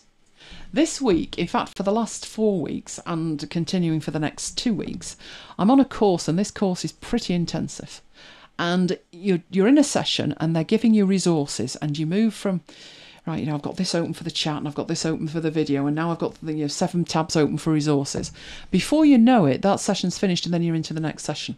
And I'm like, I'm getting overwhelmed with the fact I haven't downloaded this lot yet and I need to sort them out. Because of that, I found this extension and started having a look at it. So what I'm going to do is, I'm just going to open up MacBites, and I will open up MacBites FM, just so we've got a couple of pages open. In the background, I actually have Notion. Vivaldi has a page, a window with lots of pages in it. So I've got 2 Vivaldi windows open. So there's this one here with these, and then I've got these extra ones over here. Right, that's going to become pertinent. Because what would be fantastic when you've got quite a lot of tabs open is to be able to capture them and come back to them later. And I did have a way to do that, which was an extension called OneTab. And I've used that for years, and it works and it's great, but it's not very visual. And what this extension gives me is a great visual way to organise. In a way, it supplements bookmarks. So let's have a look at it. Now open this up, and it's here, and it's called Cluster. And when you click on that, you get the option whether you want to open windows, save windows, but obviously that won't mean a thing to you until you've actually seen what it actually does. So I'm going to click on Window Manager. And this is showing me what windows I currently have open. So these ones over here in window 1, this is where I have all my Notion pages. These are all my Notion pages that I have open at the same time. Not interested in that one, don't want to do a thing with that. I seem to have another window, which is just my bookmarks somewhere. So I've obviously opened it twice. But this one has in a few windows that I am interested in keeping. Let's say I want to come back to these later. And that's what this will enable you to do. You can manipulate the pages and the window from within here, but the best thing, I just love this. So one thing you could do, and I don't particularly want to do it with that one, so let's bring this one to the front. So this is another, actually we need to open different ones, don't we? I would go to the BBC page, but we'll go to the pandas. That's what we'll do. What else have I got here? Oh, we could go to the sport, I suppose. The thing here is, as I'm opening up tabs in that window, they are showing in here. But what I can do from in here, because the more tabs that I open, the more pressure there is on the system, the more memory is being used. But what you can do in here is just suspend the tabs. So I will suspend them and then bring that window back. So I just hit suspend. Hang on. Let's make sure we've done that first, and then suspend. Are you suspending? I am not seeing this suspending. Oh, how odd. Tell you what, let's put ticks in the boxes. Come on. And let's try again. Don't fail me in a demo. Really, don't fail me in a demo. Okay, never mind. Because the other thing that I can do with it in here is I can export it as a CSV. So it's a good way of keeping tabs that you had open in a text file. That's fantastic when I'm putting links together for the show notes. So if I've got like 15 tabs open, I can just export them as a CSV and then work through them. If I've got multiple tabs, I can remove the duplicates. So let's, in that window, open up another MacBites one and see if that's working. Right, we should see that appear at the bottom. So the top one and the bottom one in here are identical. So if we go in there, remove duplicates. It will close down however many extra you have of that. So it's just a way of really, really managing your tabs. But it goes further than that as well. Right, there are 4 tabs in this one. Let's say that's something that I look at quite frequently. You can close down from there as well, so I don't particularly want that one. So I've got these 3. What I can do with this is save the window. And it will say, right, save as a new window. So I do want to save it as a new window. I can give it a name. So you can see there that I've been looking at some style guides and I was in a session with James, and that was James session 4, and that was all of the resources from that session. So let's say this one is our demo after hours session. And what else I can do is if I want to keep those tabs open and work with them, then don't put a tick in close on save. But if I want to close them, and I'm thinking how I can best show you this. Let's bring that back on, but put it in the background. Let's not look at the COVID thing. Right, so if I want to save them, but close them, I hit save, and they disappear. Window 1 now has nothing open in it. But in my saved windows, it's put it in my saved windows.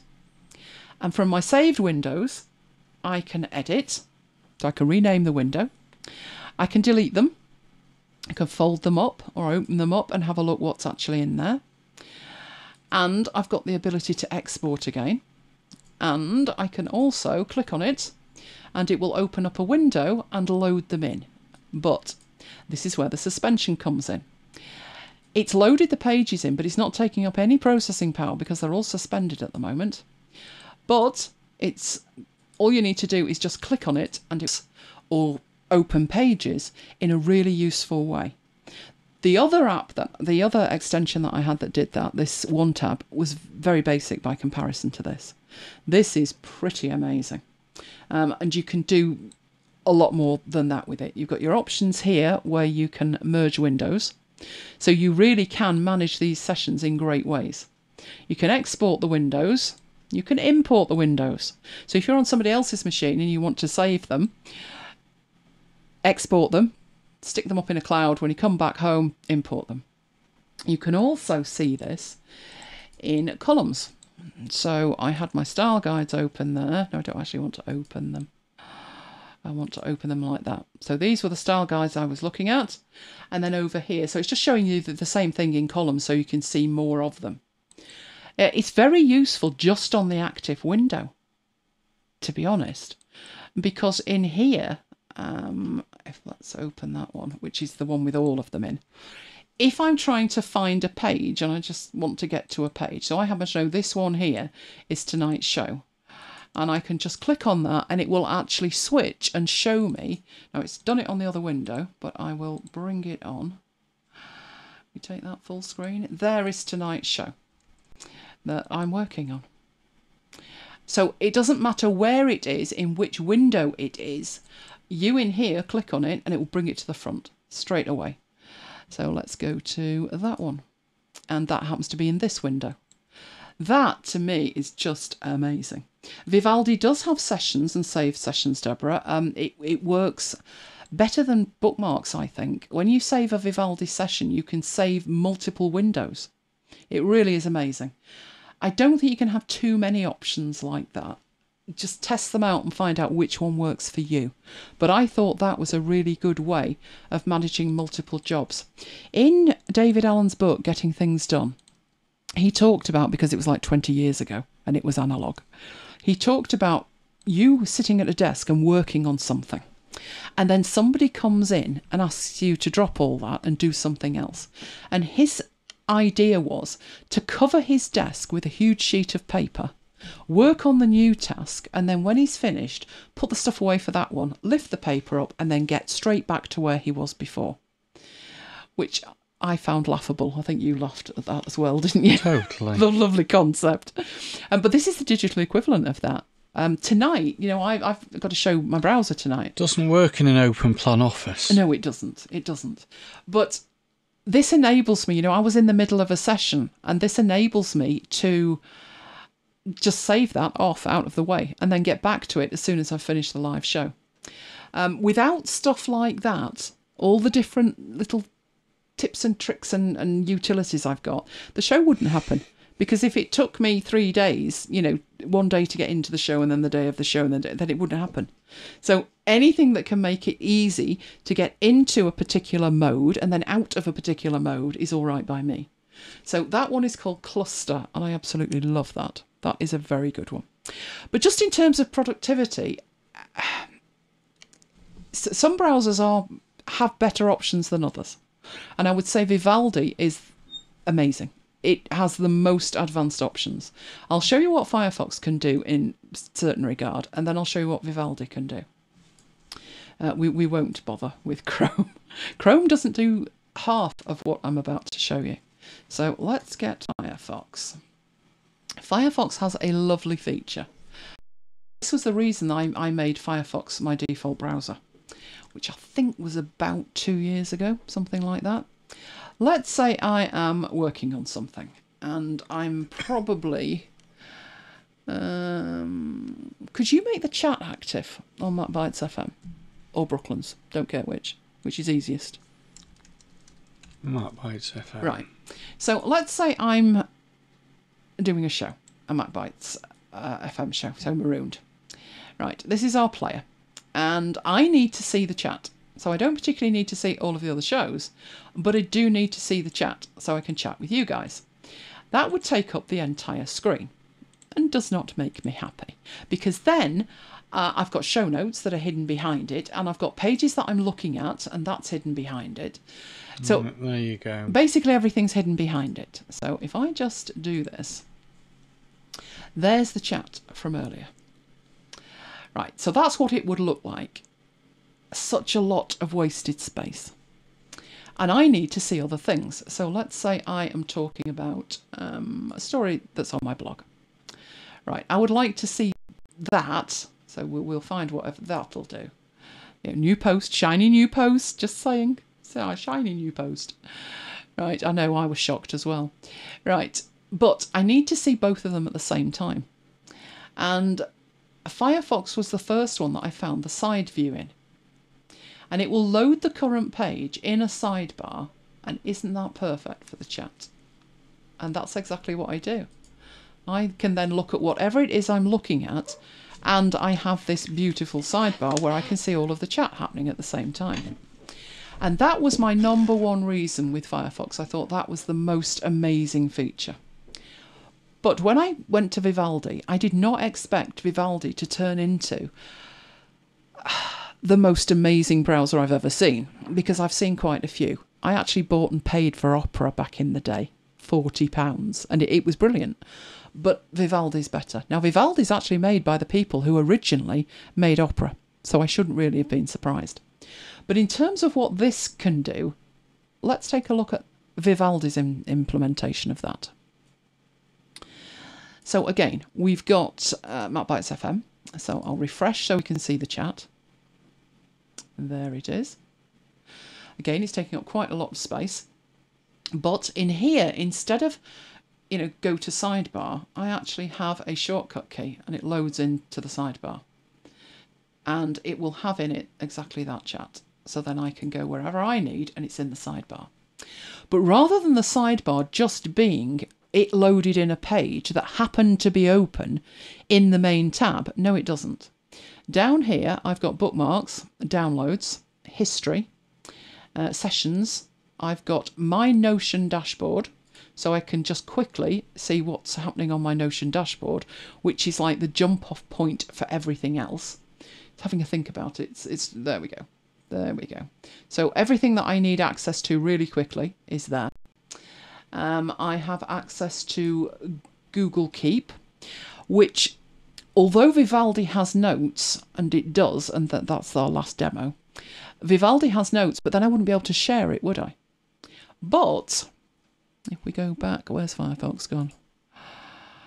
The same notes in Vivaldi, I could see them in Firefox if I don't have browser-specific notes. So if you think about, Firefox had Firefox notes and Vivaldi's got Vivaldi notes. Yeah, but they're all locked up in one browser.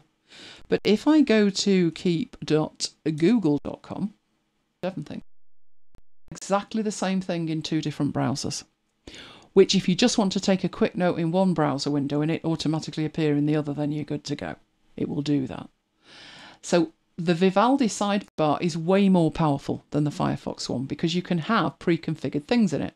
So I've also got Roam in there, which is something I use to supplement Notion, which usually takes forever to load, particularly at night. Usually very busy. But I also have in the chat, as you've seen. But it gets better than that, because if I pressed play on the audio in the sidebar, it would start playing. Obviously, I'm not going to do that because it'll kill the bandwidth. But if I press play, it would start playing. And if I then close the sidebar, it carries on playing. It's just amazing. It doesn't matter what's open in the sidebar, it just carries on. You don't lose it. It doesn't put it into suspended animation. It carries on playing. So at the weekends, I actually have Brooklands open when we're doing by request. Is Cluster available in Firefox as well? That is a very good question, Kim. I am not sure. Let's have a look. I literally have played about with that for a couple of times this week. Firefox Cluster, is that a theme? That's a theme. That's not an extension. Let's have a look. Maybe Mike can find out for me while I carry on. Is Cluster available for Firefox? I've got Reader. There's Cluster tabs for Firefox. No, that's not the one. Mike's going to find Cluster. out. No, Cluster for Firefox. So I can have these open and the radio stations carry on playing. But in terms of what this actually looks like when I'm either in MacBites or I am in Brooklands, is I will actually have open this bit at the side, which is the chat, and I also have open a spreadsheet. So if you want to see what it really looks like on show day, it looks like this. Which is which? It's that one, I do believe. There we go. That's last week's show. And this is how we track everything that we've played. We have licensing to worry about, so we track everything that we play. But while that's doing that, I will use the magic key and open up the Brooklands chat, and I can monitor the chat at the same time as I'm doing this. Now, it doesn't look like that's the best idea I've ever had, because you've not seeing that much. But remember, I've squashed my screen down so you can actually see what's going on. Normally, my screen is 4 times that size, and I will see 4 times that information. So I can see all of the chat at exactly the same time as I'm dealing with this, so I know what's coming up next. That's why I just love Vivaldi. It really is amazing. Right, but it doesn't stop there either. Right, in terms of I'm making notes in whatever. So has Rome finished thinking about it? Oh, it has. How fabulous. There we go. Yes, I did a video this morning. Right. So let's say that I'm working in terms of I need to make some notes on my Devon Think thing. Right. I can bring up the bar at the bottom, and it's got a lot of features on it. We looked at the pause feature. We've looked at, this gives you upload and download success and stuff. You can choose to hide the panel, which is this panel over here. The panel by default is on the left. I moved it to the right. Can't be doing with it on the left. But you also have the option from within the browser to take a screenshot. So you can choose to save it as a PNG, a JPEG, or to the clipboard, which is exactly what I'm going to do. So I'm going to capture that, and then I'm going to move over to it. And let's draw around that. And then I get the opportunity to click the button, which has copied it. If I then go into my notes, and I'm making notes about this, so revisit Devon Think series, if only I could spell, it would be frightening. Right, and then I want to put in that, so it's uploading it and it inserts it straight into my notes.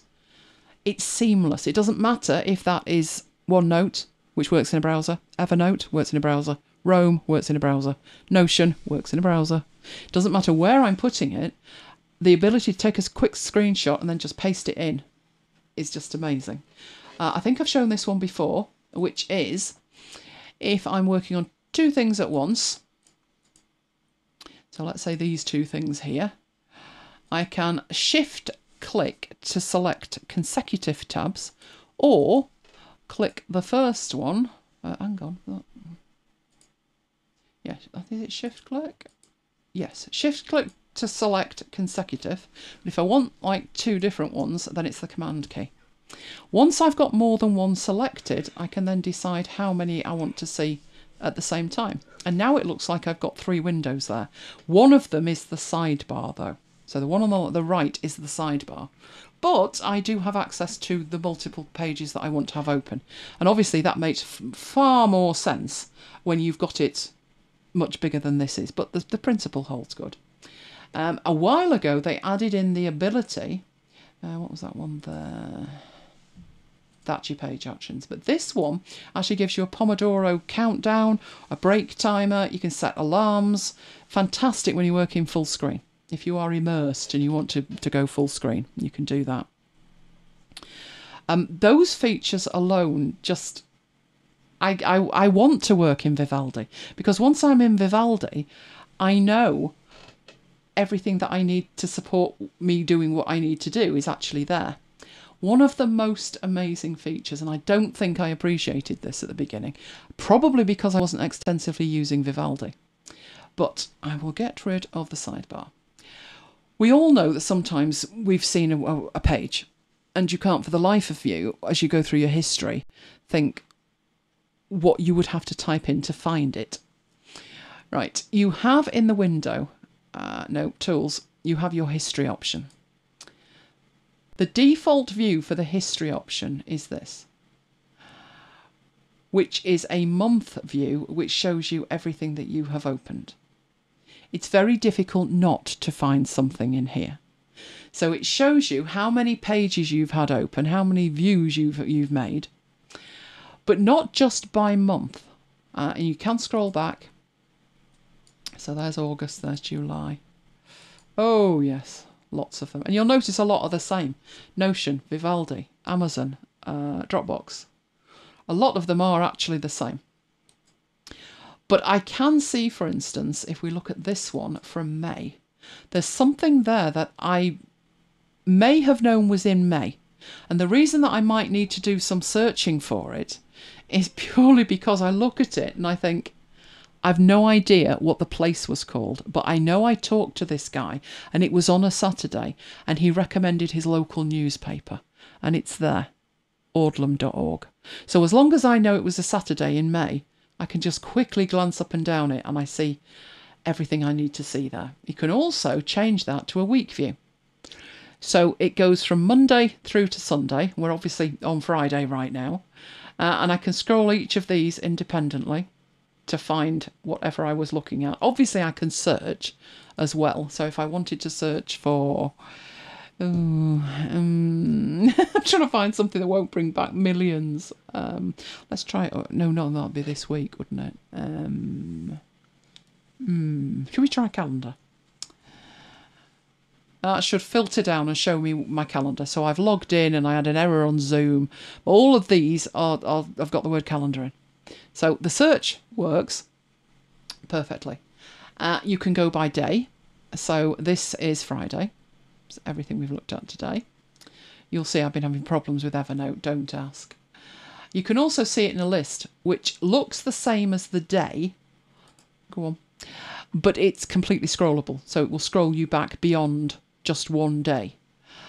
In day view, if you want to go back to a different day, you need to use the forward and backward buttons. You can also, wherever you are, in any kind of view. So if we went to week, and we went back to last week, and it actually numbers the weeks as well, you can actually just go to this week, and it will quickly take you to this week, or today, or this month. Again, I just think that is pretty amazing. Let me know if you do. I certainly do. Mike asked me what on earth the charts were for. You know Mike and his charts. And it was basically whether you got there through a form, or you typed it in, or it was a direct click, or you reloaded something, or it was just a link. And then it will tell you your top domains of 52 domains, so you can see where I live. I'm not actually sure about that docsgoogle.com, unless I've got one open somewhere. Oh, I know what it'll be. It'll be all the spreadsheets I've got open. So it knows what I've got open and it's listing it in there. But in terms of being able to find something or trust the history, I wasn't even deliberately using Vivaldi for a long time. And then when I did, I thought, oh, I'm not really bothered about this history thing. And then you realise just how powerful it is. It's unlikely you would ever lose anything. If you knew you went somewhere at a certain date, but you cannot remember for the life of you, when that was, you will find it in here, including Jonathan's book. There you go. 50/50, recommended by Not been to Jonathan. Amazon much this week, have you? No, not much, to be honest. There's more in Notion. It's quite low down, isn't it? I've been good this week. Although there is an order coming tomorrow, just saying. So that is what I consider to be incredibly powerful and productive in a browser. It doesn't have to be Vivaldi. It can be any browser. But what I would say with your browsers, find your most important extensions and get them front and centre and make them the same. But I would recommend Vivaldi if you want to try it. It is cross-platform. It's totally free. And it just seems more mature with the features. And it does support everything that you've seen tonight, does support, apart from Firefox, which is the odd one. Firefox and Safari need to have their own extensions. But all of the others use Google extensions. So it doesn't matter what the extension is, be it 1Password or anything else. All the browsers that I have are hooked up with 1Password. If they weren't, nothing would be getting done. Trust me. So, being productive in a browser or browsers. I think it's one of those things you need to try it and then think to yourself, would that actually have any benefit for me? But it certainly does for me. Anyway, let's go and have a look at the freebies before we hand over to Chore's Chart Boy. Right, we have freebies. Chore's Chart Boy. Yes, Chore's Chart Boy. You have actually seen the freebie tonight more than once, but you might not know. It's a site called LogoWine, which is logo.wine. And you can search for well-known brand logos and get them in high quality vector, which makes my life a ton easier. And as you can see there, the Premier League and Manchester United, which I had in the week at MacBites headquarters. If you have totally forgotten that, it was that and that. And the Champions League when that starts. And there's Apple, both in black and white. And the site is called LogoWine, logo.wine. Now, how on earth could I top that? Noodles. That's how I top that. Noodles. Anybody got a clue what I'm talking about? I had no idea these were called Noodles. But apparently the new wallpaper off the new iPad, is called Noodles. Can't say I'm a huge fan, but you can download them. Obviously they're not available on other iPads, but they are now available for download from 9to5Mac. So download your Noodle wallpaper. I won't be downloading my Noodle wallpaper. Freaks me out. I like mine very plain. I can see the benefit of having a photograph, but I like mine very, very plain. As you saw, it's kind of 2 shades of purple, mine. But hopefully you will find that useful. Right, over to Chore Chart Boy. Am I getting more chores? Yeah. Oh dear, this won't end well, just saying. Right, let's get Mike's desktop shared so he can wow you with his chore charts. Must admit, I've only got myself to blame for this one, haven't I? Yeah, it's your idea. It was my idea. Right, you're live, Mike. Okay. Chore charts. No, as we were talking the other day about something to cover tonight, and Elaine said, what about one of the templates from Microsoft? And did you suggest chores? No, you found that on your own. Oh, right. Yeah. So I had a look through all the templates. If you go to File, it's File New from Template. Come on. Oh, what's going on here? You broke it already. Yeah, there we go. File new from template. Then what you get is you get a load of templates listed here, various different templates. This is just a small selection of them, and it just basically randomly displays these templates. I think it changes what it displays every now and again, but there's a search box there. So I decided to type in Chore, as you do, and it brings me up a number of different templates. Now you can save one of these templates. You've got a couple of ways of doing it. You can just click on the name of the template, double click it, and that will actually open it up for you. And then I can just save it. So save it as a an XLSX file or an XLSM file. So that's one way of doing it. The other way of doing it, I'm going to close this one down, is to actually Google for Office templates, Microsoft Excel templates, and the one that I'm actually using I found through a Google search. So what I'll do is I'll post the link directly into the chat, so you've got it there. And now just close that file down. I've got to go and find it again. It's on my desktop. Come on. Never find it on your desktop. What do you mean? My desktop is clean compared to my Windows desktop, because I'm using the Mac for this demo. So what I'm going to do is I'm going to show you how to customize it, because that's the thing with most templates. I think what puts me off templates generally is the fact that by the time you've taken what Microsoft give you and tinkered with it and changed it, you could have built something from scratch. But I think I've learned this week that that's not always the case, that you can actually take something, customize it, and it's not going to take you forever to do that. It just needs a few things here and there.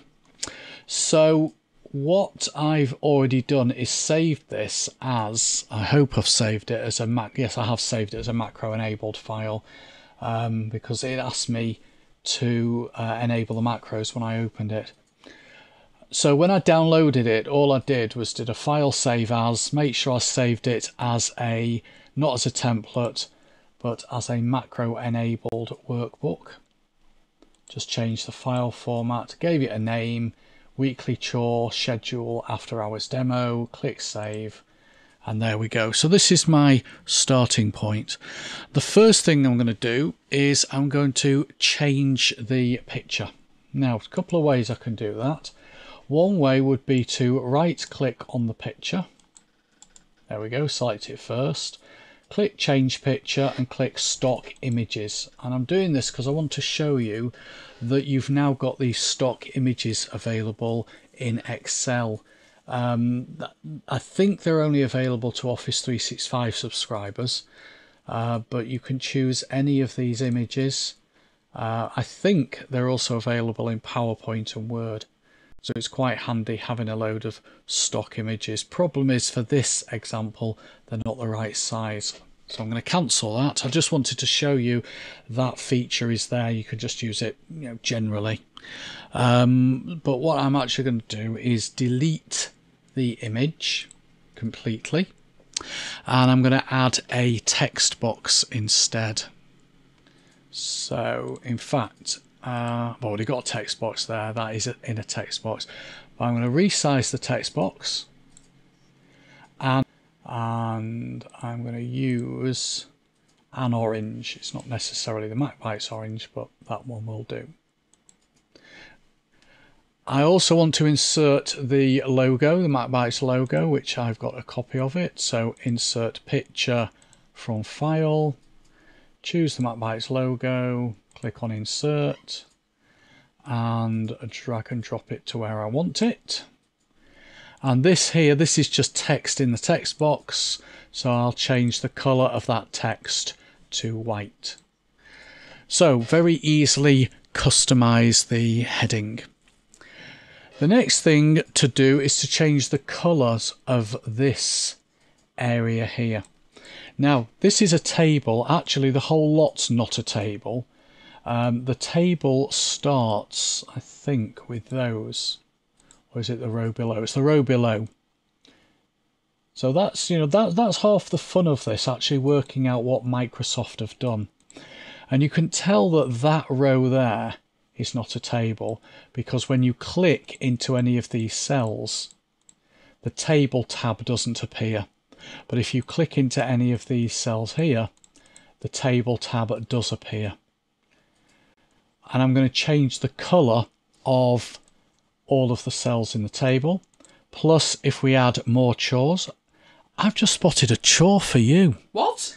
A real chore for you. Oh no! Yeah, because obviously... I'm running scared now. Obviously collect post, take out rubbish, do the washing up, vacuum, clean the bedroom, do the laundry, mow the lawn, weed the garden. Nope, nothing to do with me, any of water those. the plants and sweep. They're all mine. I'm not allowed near plants.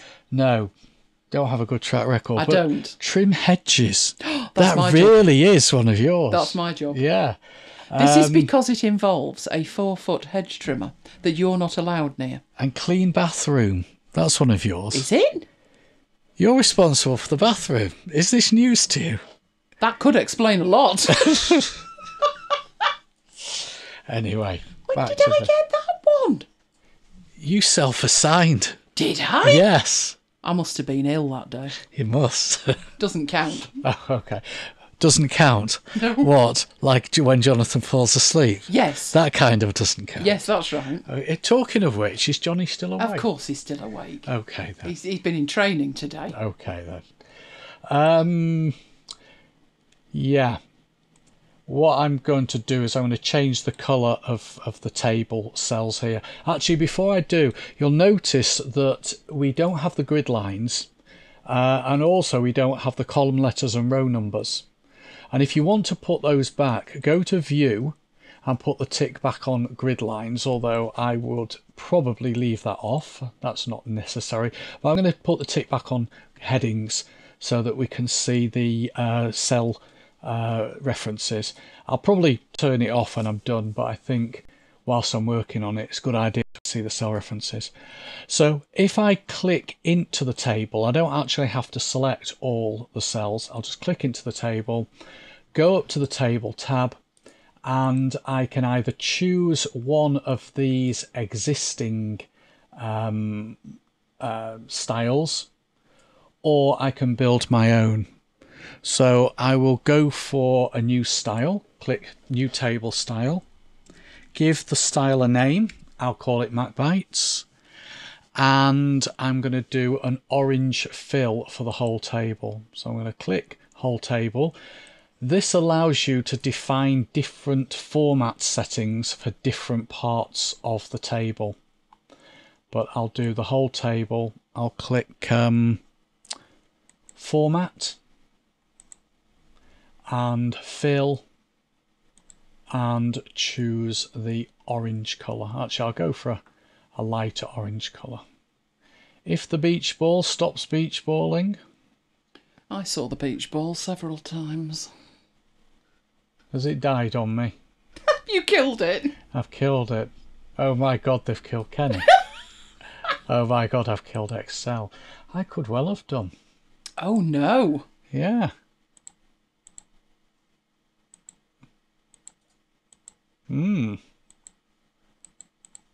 Yeah.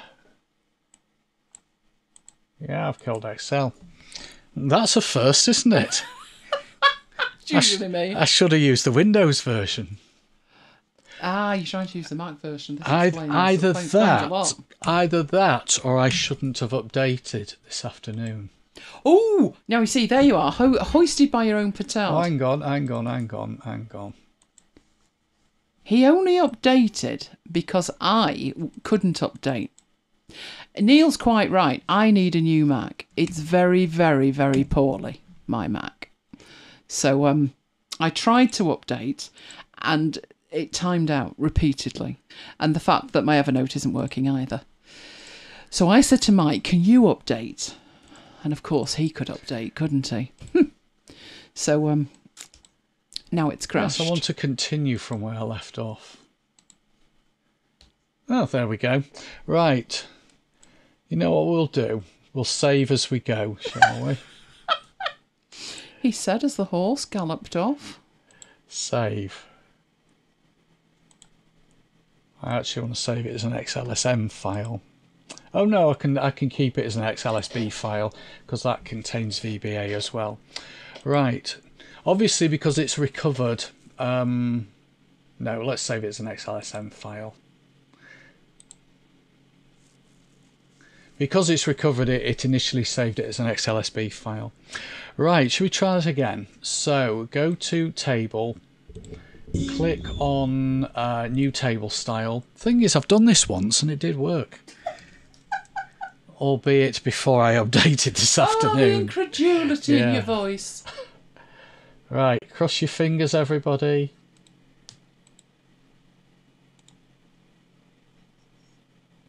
That is not good. You've broken it. I've broken it, yeah. Why don't you try Windows? That's what I'm about to do. Right, yes, I want to force quit Excel. Right. A force quit was performed because you've broken Excel. You don't say. Right. Okay. Let's take the same file across to Windows and try and pick up from where we left off.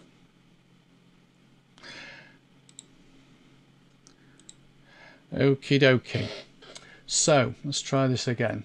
Go to table, click on new table style, click whole table, make sure I give the table style a name, MacBites, click on format, click on fill, click on orange, click on OK. And where the Mac breaks, Windows doesn't. You're saying nothing. Where my Mac is, no. Okay, now it hasn't actually applied the style, I've just created the style. So I'm going to click on that drop down, and as you hover over, basically any style you create, it adds to this custom section. I'm going to hover over that one, click on MacBites, and it's applied the style for me. These, as I said, these aren't styles. This isn't a table, so I'd have to manually change the background color myself. Make sure I pick the right orange. There we go. And I'll also change the font color to white. Now, I wanted to change the font color to white in that table, which means going back to the table design, right clicking on that style and choosing modify, leaving whole table selected, going back to format, and this time changing the color to white. It hasn't done it because when I say it hasn't done it, it hasn't applied the changes to the existing cells. You need to right click on the style and say apply and clear formatting, and what that then does is it applies the style to the table and clears any manual formatting that had been applied. Okay, so let's just save that. Now the next thing to show you is the formulas. If I click on, where was it? Was it A1? Yeah, if I click on A1, then this little box pops up here, and it's an instruction. So that's just telling people how to use this this thing, and that just comes up when you click on A1. Now, if you want to stop that happening, if you want to clear that, that is actually done with data validation. So with A1 selected, go to data validation, and go to the input message and delete it. And that now has actually retained the title, so I need to go back and remove the title. There it is, there's the title. Click OK, and that has now gone. Other things to show you. If I click on the first date there, again, there's a message pops up. You can clear that with clearing the data validation. But what that date does is it shows you the Sunday of the current week. Now, let's say I was planning for next week. What I'd want it to do is show me the Sunday for next week. And I can do that by editing the formula. And instead of saying +1, if I change that at the end to +8, it shows me the Sunday for next week. And then all the other formulas just follow consecutive days. You'll notice that that cell there, let me just turn the headings back on, that cell there, which is D3, it's actually C3 because that's a merged cell. That cell has named first day, so Microsoft have done that, given that cell a name, and then the formulas is just first day +1, first day +2, etc, etc. So by giving it the Sunday of the following week, then the days just follow consecutively. Let's say I wanted to change those to say Sunday, Monday, Tuesday, etc, etc. The formula that's in that cell and all of these cells is basically taking what's in row 3 in that column, which is a date, and formatting it to just show the abbreviated date format. So let's change that to 4Ds and then copy the formula across. Hang on, let's just do a manual copy and paste. There we go. So we're now getting the full day names. Another thing I'm going to do is I'm going to delete this demo data out because I don't know who Terry, David and John are, but I'm going to put drop down arrows in. So I'll select those cells there and those cells there and oops, those cells there. I'll just do the first 3 days because it's just rinse and repeat for the rest. I'm just holding the control key down, by the way, to allow me to select multiple non-consecutive cells, and then go to data validation, and in the settings set it to a list, and for the source I'll put Mike, Elaine, because Lola doesn't have any chores, so it's only eating, just the 2 of us. So what that will do now is any cell that I'd selected gets a little drop down arrow where we can choose Mike or Elaine. Okay, so that's how you get the little drop down arrow, and it just makes data entry a lot easier. Marking as done. Now the way that works is you don't type the word done in there. This template is quite clever. You double click in the cell, and as long as it's in column D or F or H or J or L or N or P, and as long as it's within the table, and you can add chores and the table will grow dynamically, but as long if you double click, it puts the word done and a tick in there, and if you double click again, it removes it. Now how's that being done? Well, that's being done with some VBA. Not VBA that I wrote, I hasten to add. This is VBA that was written by the template creator. So there's a bit of VBA there, a couple of macros, and what that is doing is it's actually sticking the number 1 in the cell. So what the VBA is doing is it's saying on the double click of any of those cells in those columns, if the cell is empty, put a number 1 in the cell. If the cell has got a number 1 in it, make the cell blank. The ticks have been done using conditional formatting, and the word done has been done using normal formatting, which I will show you. What I will do is I will just pick one of the cells, but what I'm about to show you will apply to all of the cells. And if I go to conditional formatting, manage rules, when you set up conditional formatting on a cell, you create a conditional formatting rule. And if you want to either view or edit those rules, you go to manage rules. And you can see that what's been applied to this cell and all the other cells is an icon set rule. And that was done through conditional formatting icon sets. And they chose that one there. So if I go back to manage rules, select that rule and edit it, that is the rule there. It says show a green tick when the value is greater than 1, and show no cell icon when the value is greater than or equal to 0 or less than 1, and show no cell icon when it's less than 0.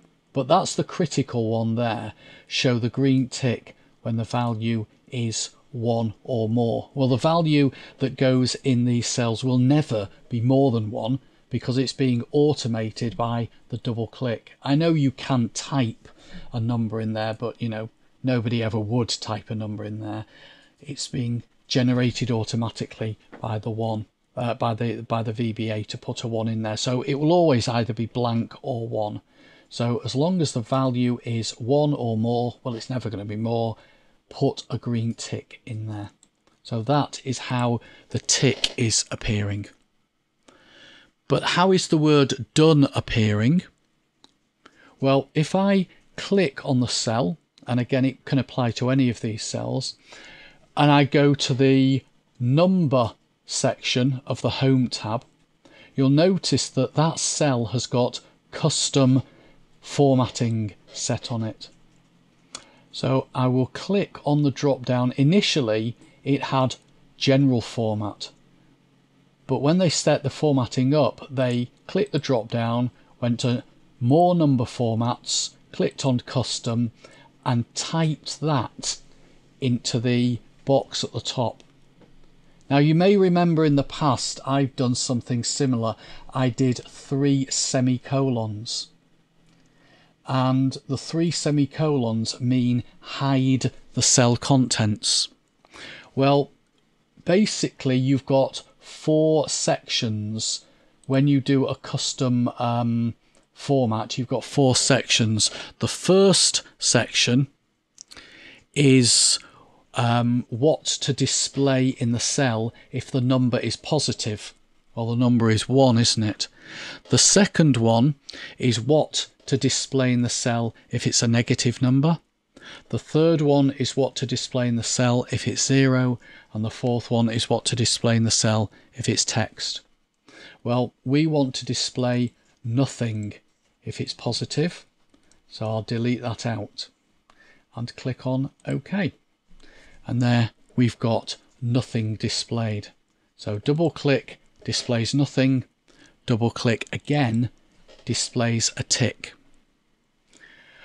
What I want to do is I want to center align the ticks, but that won't work where the tick has been generated with conditional formatting and the normal formatting has been applied with the custom format.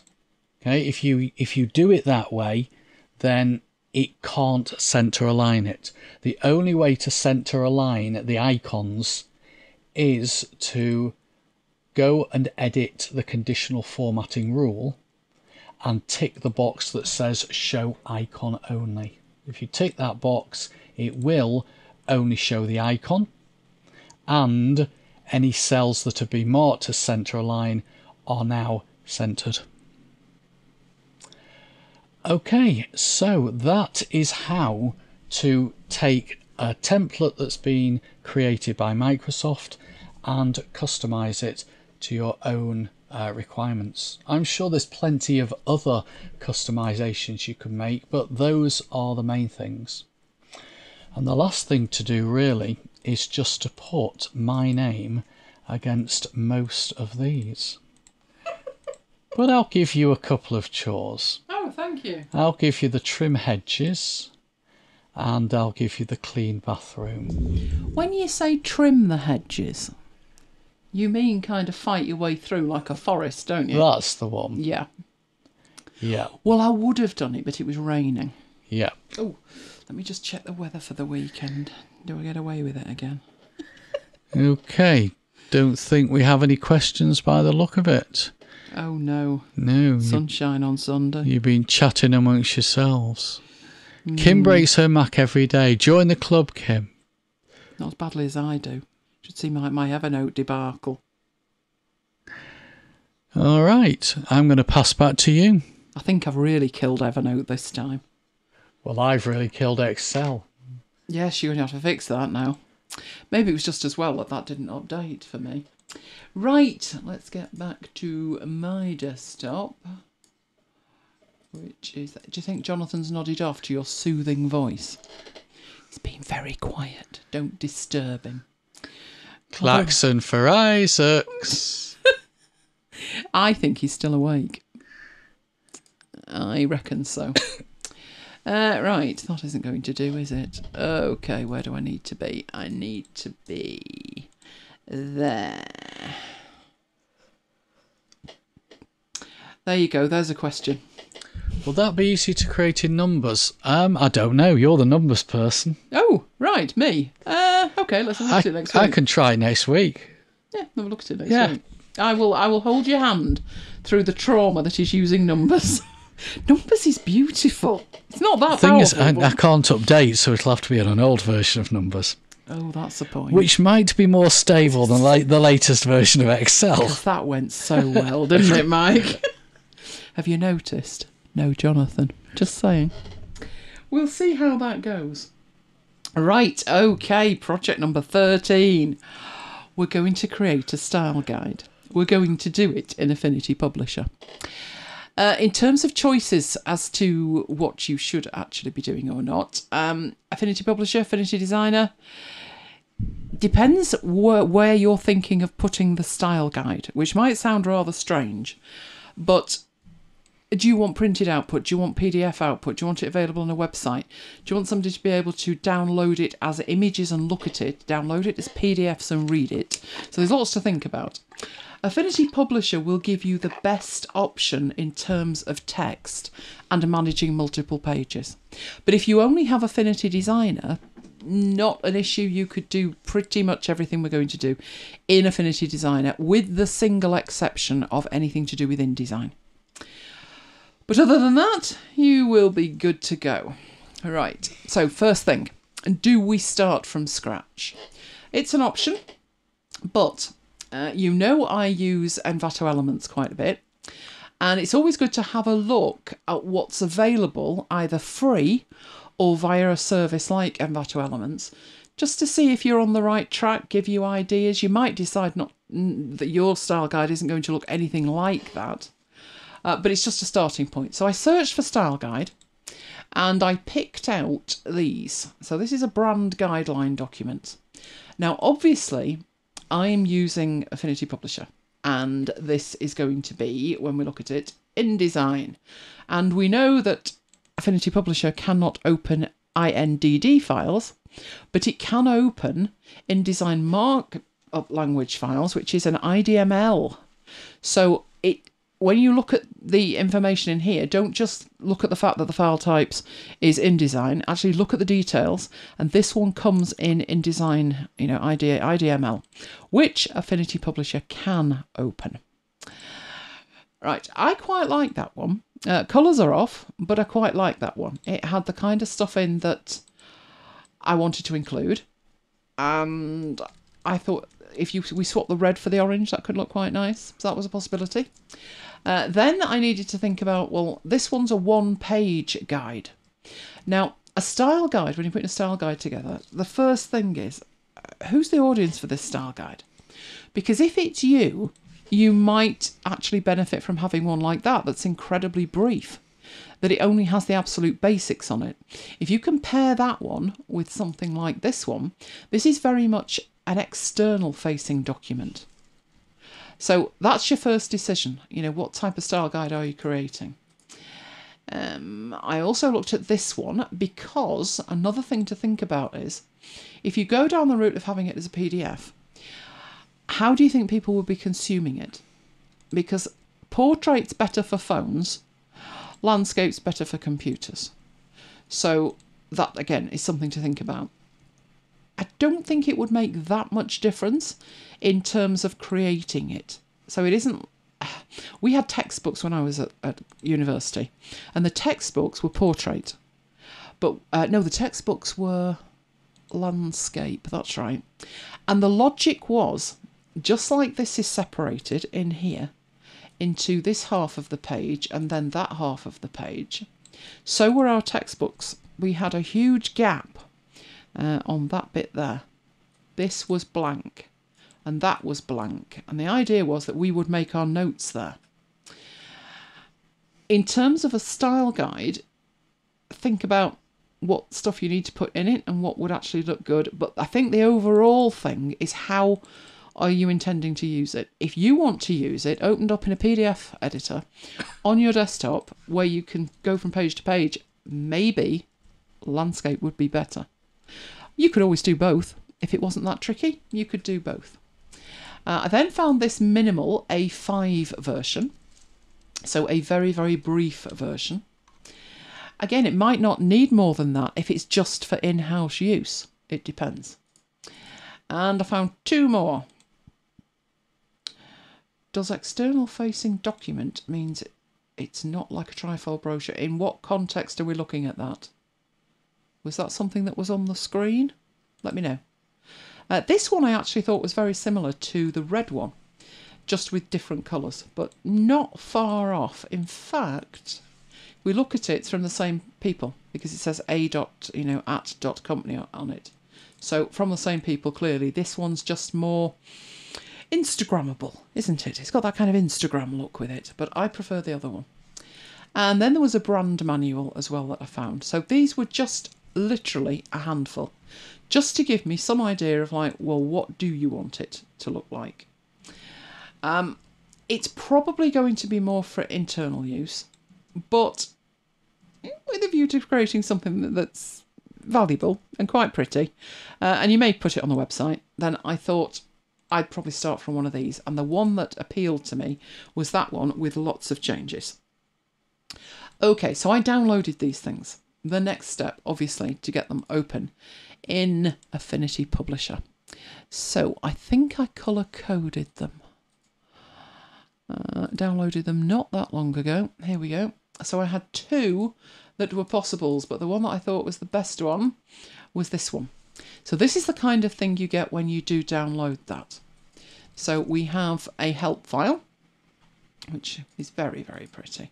Gives you all the instructions, but remember, the instructions it's giving you is for InDesign. Now, there's also a brand guideline there, which I didn't open that zip. Let's have a look what's in that. What's in that? Oh, another one, another one. Do we have a PDF that we can see that? No, we don't. So I'll leave that there and we might actually have a look at that. Unless it's the same thing. How bizarre. Could be two zip files. Right, so you have an INDT file, which is an InDesign template file. That's fine if you've got InDesign.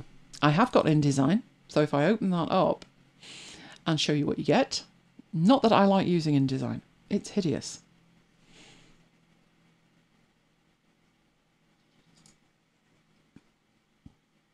An external facing document. Ah, right. I mean going outside of MacBites.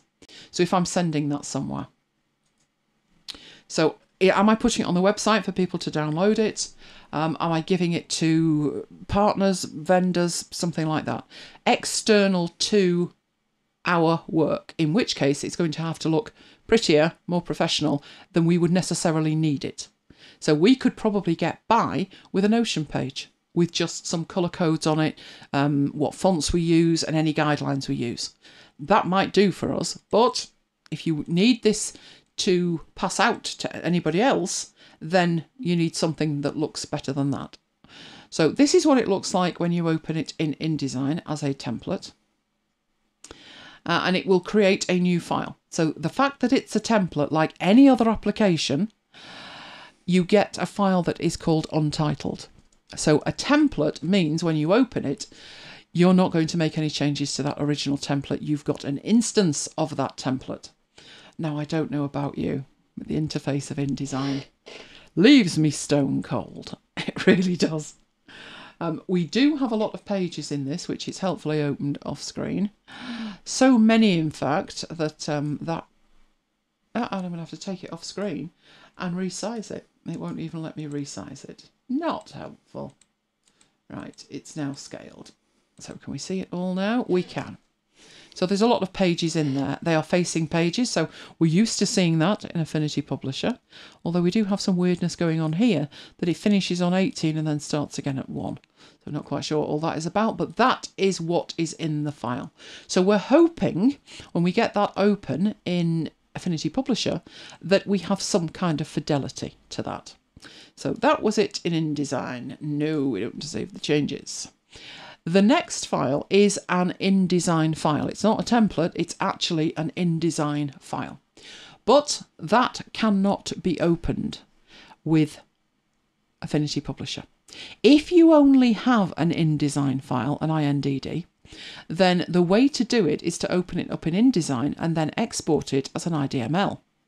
But obviously that presupposes you have access to InDesign. Jonathan had that issue himself, and I said just send them to me and I'll convert them, which I did, and he's now got them in Affinity Publisher. But the one, if you can get your hands on it, to use is the IDML file. Now, one thing to think about, just look at the file size difference. It's crazy. We've got 5.5 meg, 2.8 meg, and 342K.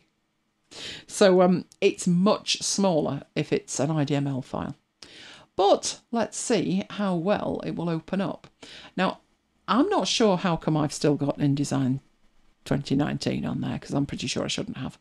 But the default is InDesign 2020, and then anything else that is registered with the system that can open an IDML file should be listed. And we're looking at Affinity Publisher. Now, there will be fonts in there that it can't find.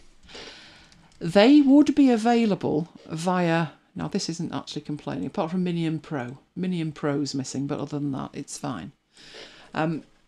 If you do have a Creative Cloud subscription, you would have access to all of the fonts because you get Typekit with it. But let's see how well we're doing. So let's go to Pages. I actually think the interface in here is actually much better, much more pleasing on the eye.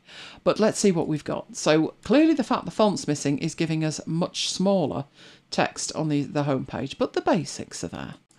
And then into the next one, and we've got, that says index, but then the index is actually over here. I would suspect we will have to rebuild the index. Then we've got the intro page. Then we've started to get the details. So this is actually the layout. And this looks, they are pretty similar, to be honest. When you've seen One Style Guide, you've seen them all. There is placeholder text in there, but there's also the actual graphic. Now, having said that, looking at the layout of that, having compared it with the original, it's not done the best of transitions in terms of getting that in the right place. This was actually the logo. What on earth this is doing there, heaven knows. That was in the middle, and they'd kind of stretched it. And what they'd use the little logos for around the edge was to tell you what kind of gap should be around the main logo. Right, what else have we got? So what we're thinking as we're going through this, or what we should be thinking, is we're going to need to know what fonts we're using, and then what that looks like in regular, what it looks like in italic, what it looks like in bold. Also need to be thinking about the pages, because we have a white page. We have this, that's not black, it's some kind of dark grey.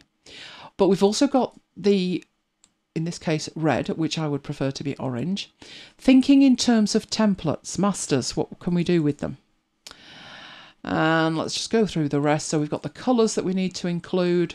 So a range of colours together with the hex values and other values. Then we've got the actual logo half covering a page, which looks rather nice. And then we've got the end of it. Then we've got another page. And then it kind of goes into it again somehow. So I'm not sure if this is different in some kind of way. It could be that that is letter sized by the look of it rather than A4. We'll find out. But that's what we've got in terms of pages. Before you do anything with anything you've downloaded, don't do a thing. Go and have a look at the master pages. So we have a master, which has got page numbers on it, and write your title here, so a placeholder for that. B actually looks identical. C doesn't have the page numbers, does have some kind of grid elements here, guides, to keep us within the area we need to be inside. D, master, letter V. I have no idea what letter V means, or letter V on the E master either. So interestingly, with that, I think we could probably do just as well starting from scratch. Maybe using this as a reference, but you could probably completely start from scratch. Right, shall we start from scratch? Why not? So, a file new. This is your first decision, unfortunately. I'll go with a preset. First decision is, where's it going? Are you having this professionally printed? Are you trying to make a PDF of it? Do you want images for the web? And this is where you need to make your decisions. So those are my presets that I send to the printer that we use. But let's say we want it to be A4. We'll go for portrait. We'll keep it simple. And then you need to work through all of the options over here. So it's got the A4 size that we've seen before. It's got the DPI and it's got millimeters and it's set to vertical portrait. Now, I always make my image placement policy embedded. That way, if I move some of the images, I'm not going to lose them. The default is actually not to be embedded. The default is to link them. The reason that I embed them is I move things around because it's a demonstration and I don't want to lose that. Right, number of pages. It defaults at 8. Remember, if you're doing this, you need to have them in batches of 4 or it won't work. At this stage, you probably don't know, so we'll leave that set to 8 and leave it alone.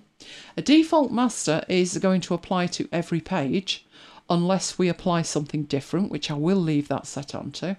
Do want it with facing pages, do want them arranged horizontally, do want to start on the right. So pretty much at the moment, not changed anything. Colour-wise, it's suggesting RGB. Now, maybe I need to contemplate press ready if I'm going to have this printed. I intend to create a PDF of it, so RGB is absolutely fine. Then there's the margins. Now remember, these are just the default. This is just the default margins.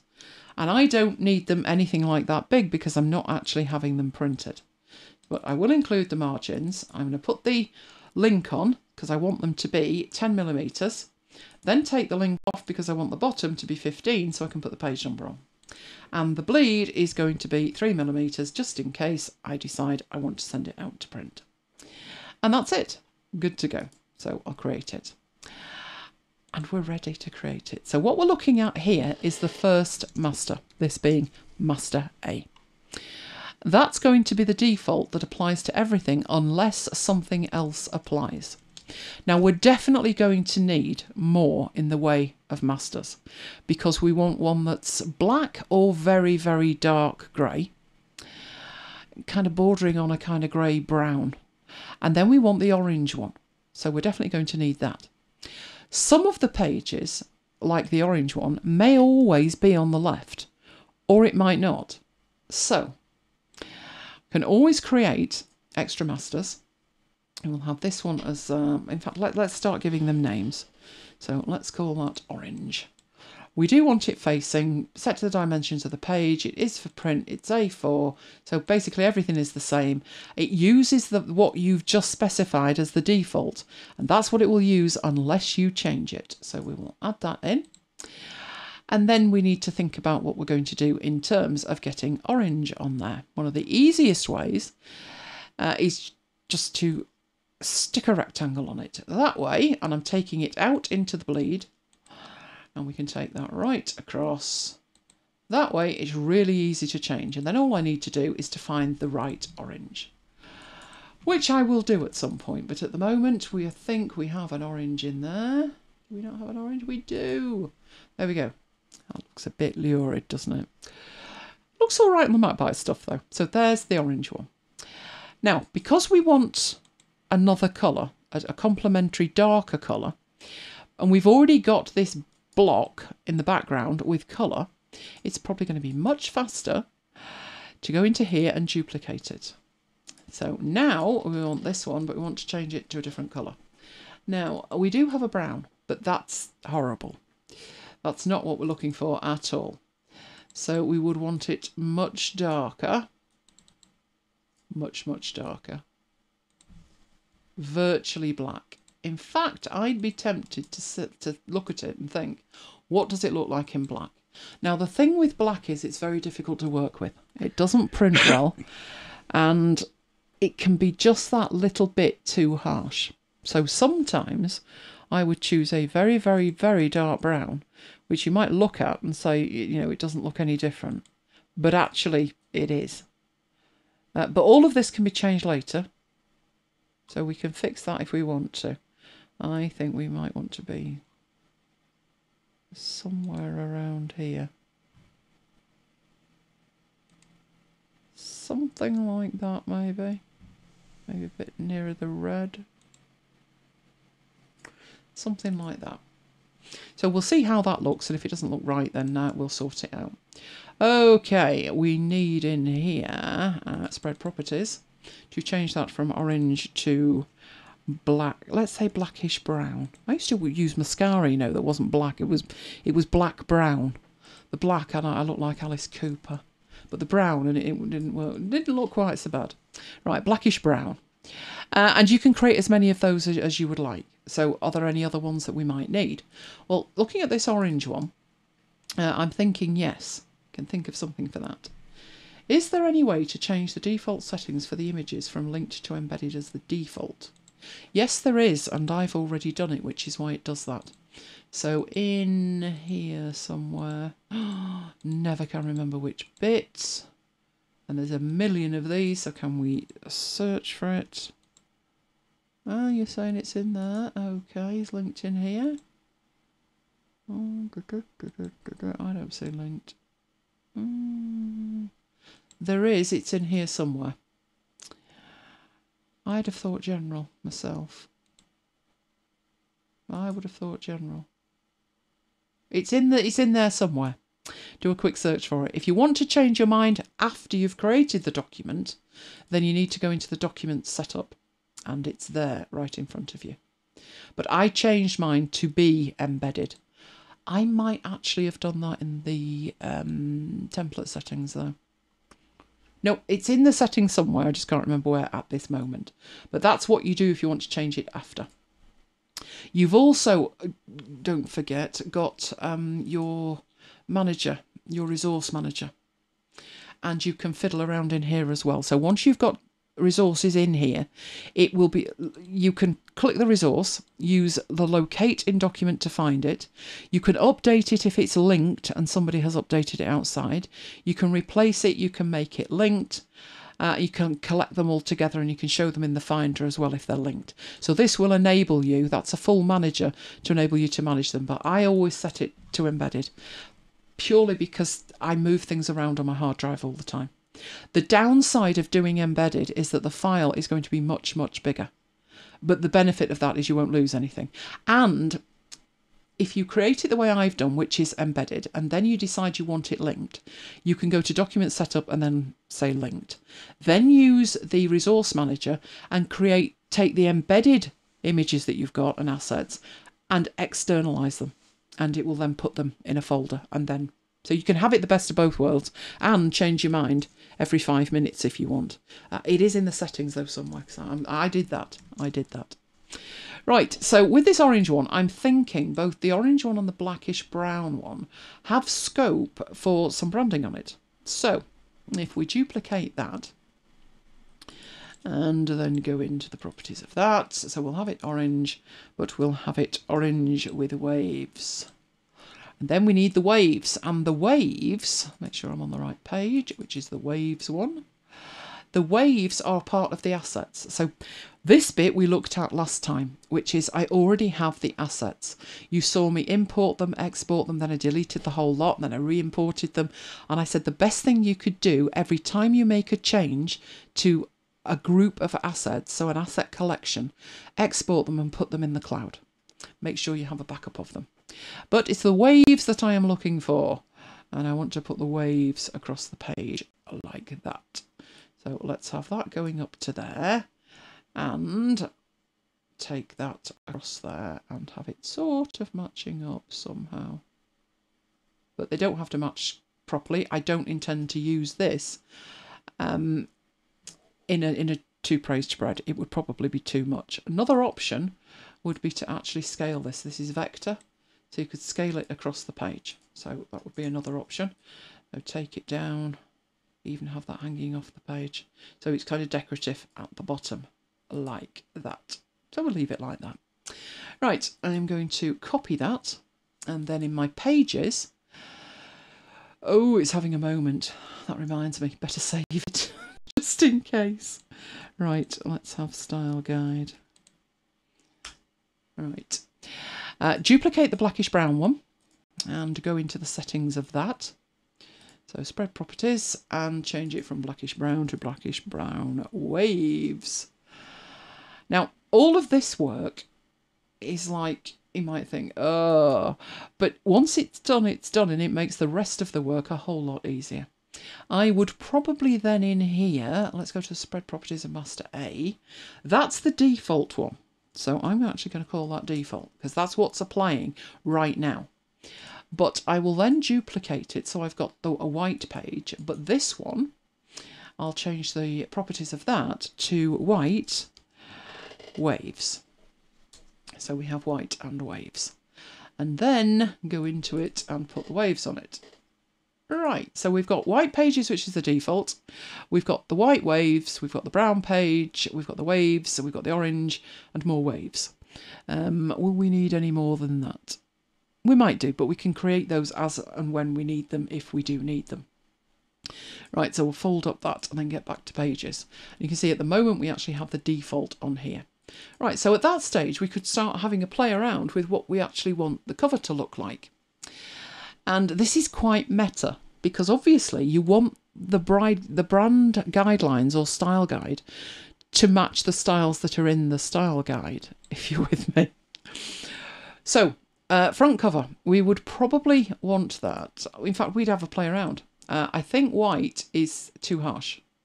Brown might be too harsh the other way. So just right might actually be orange waves, which we can then drop on, and now we have a cover. Then we'd start to need to put a text on it. Now, at this stage, you might be tempted to just throw the text in. But what's the problem if I do that? What's the problem if I start throwing text at it? What won't it be? Who's still awake? I see Jonathan's long gone. And he had such high hopes tonight. Mind you, it's not over, is it, until the hammer comes down. So he could yet wake up and save the day. But who's still awake? Who can tell me what would the issue be with starting to throw some text at it?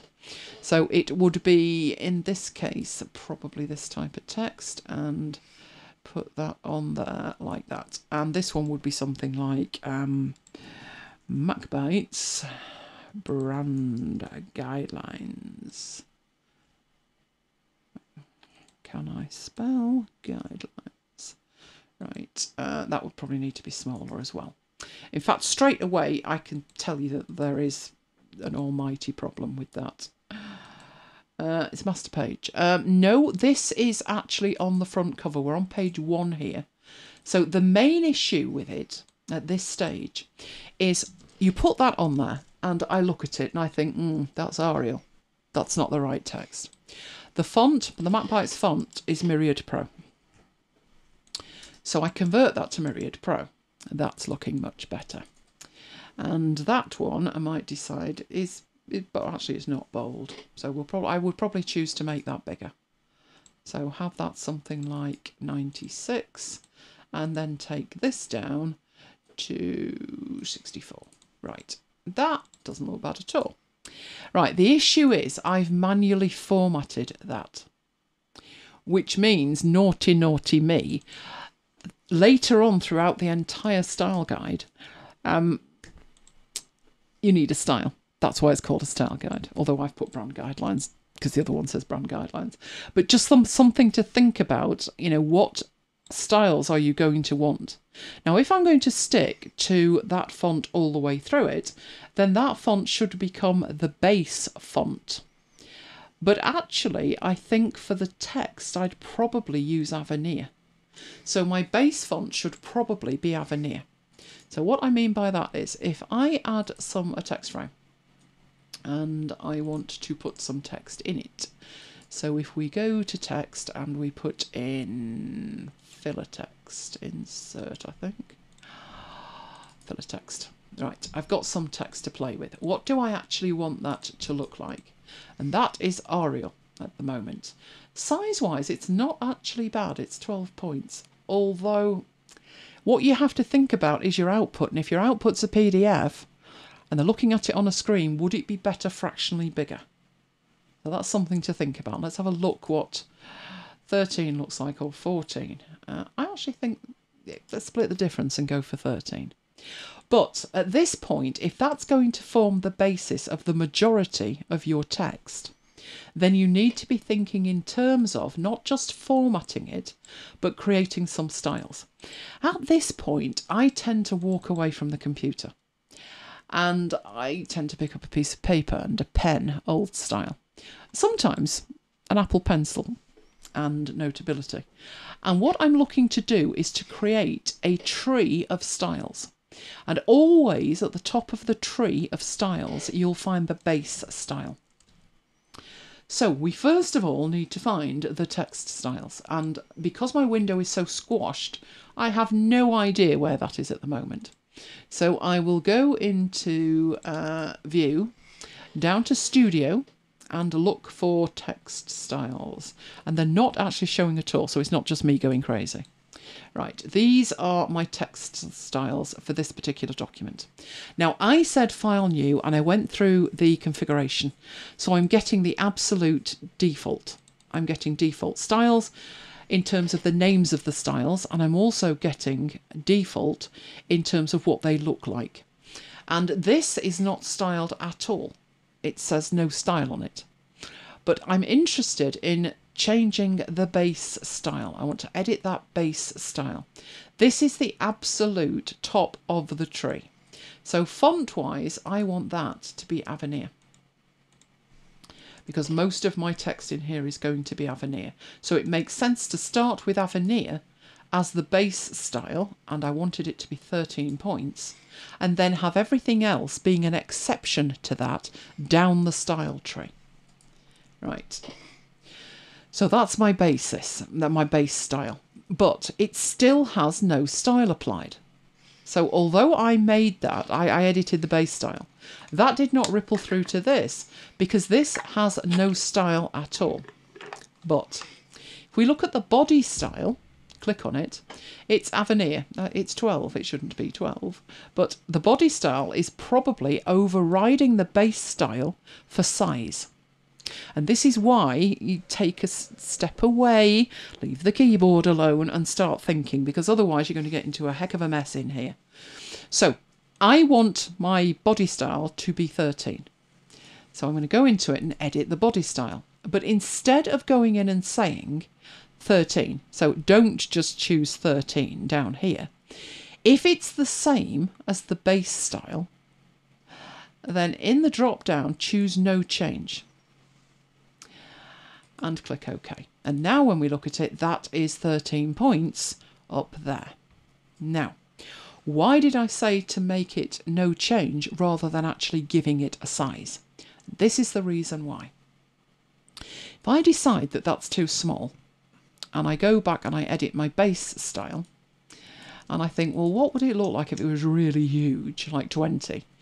Even though that base style is not directly applied to that text, because the body style is applied to it, because the body style is based on the base style, it updates as well.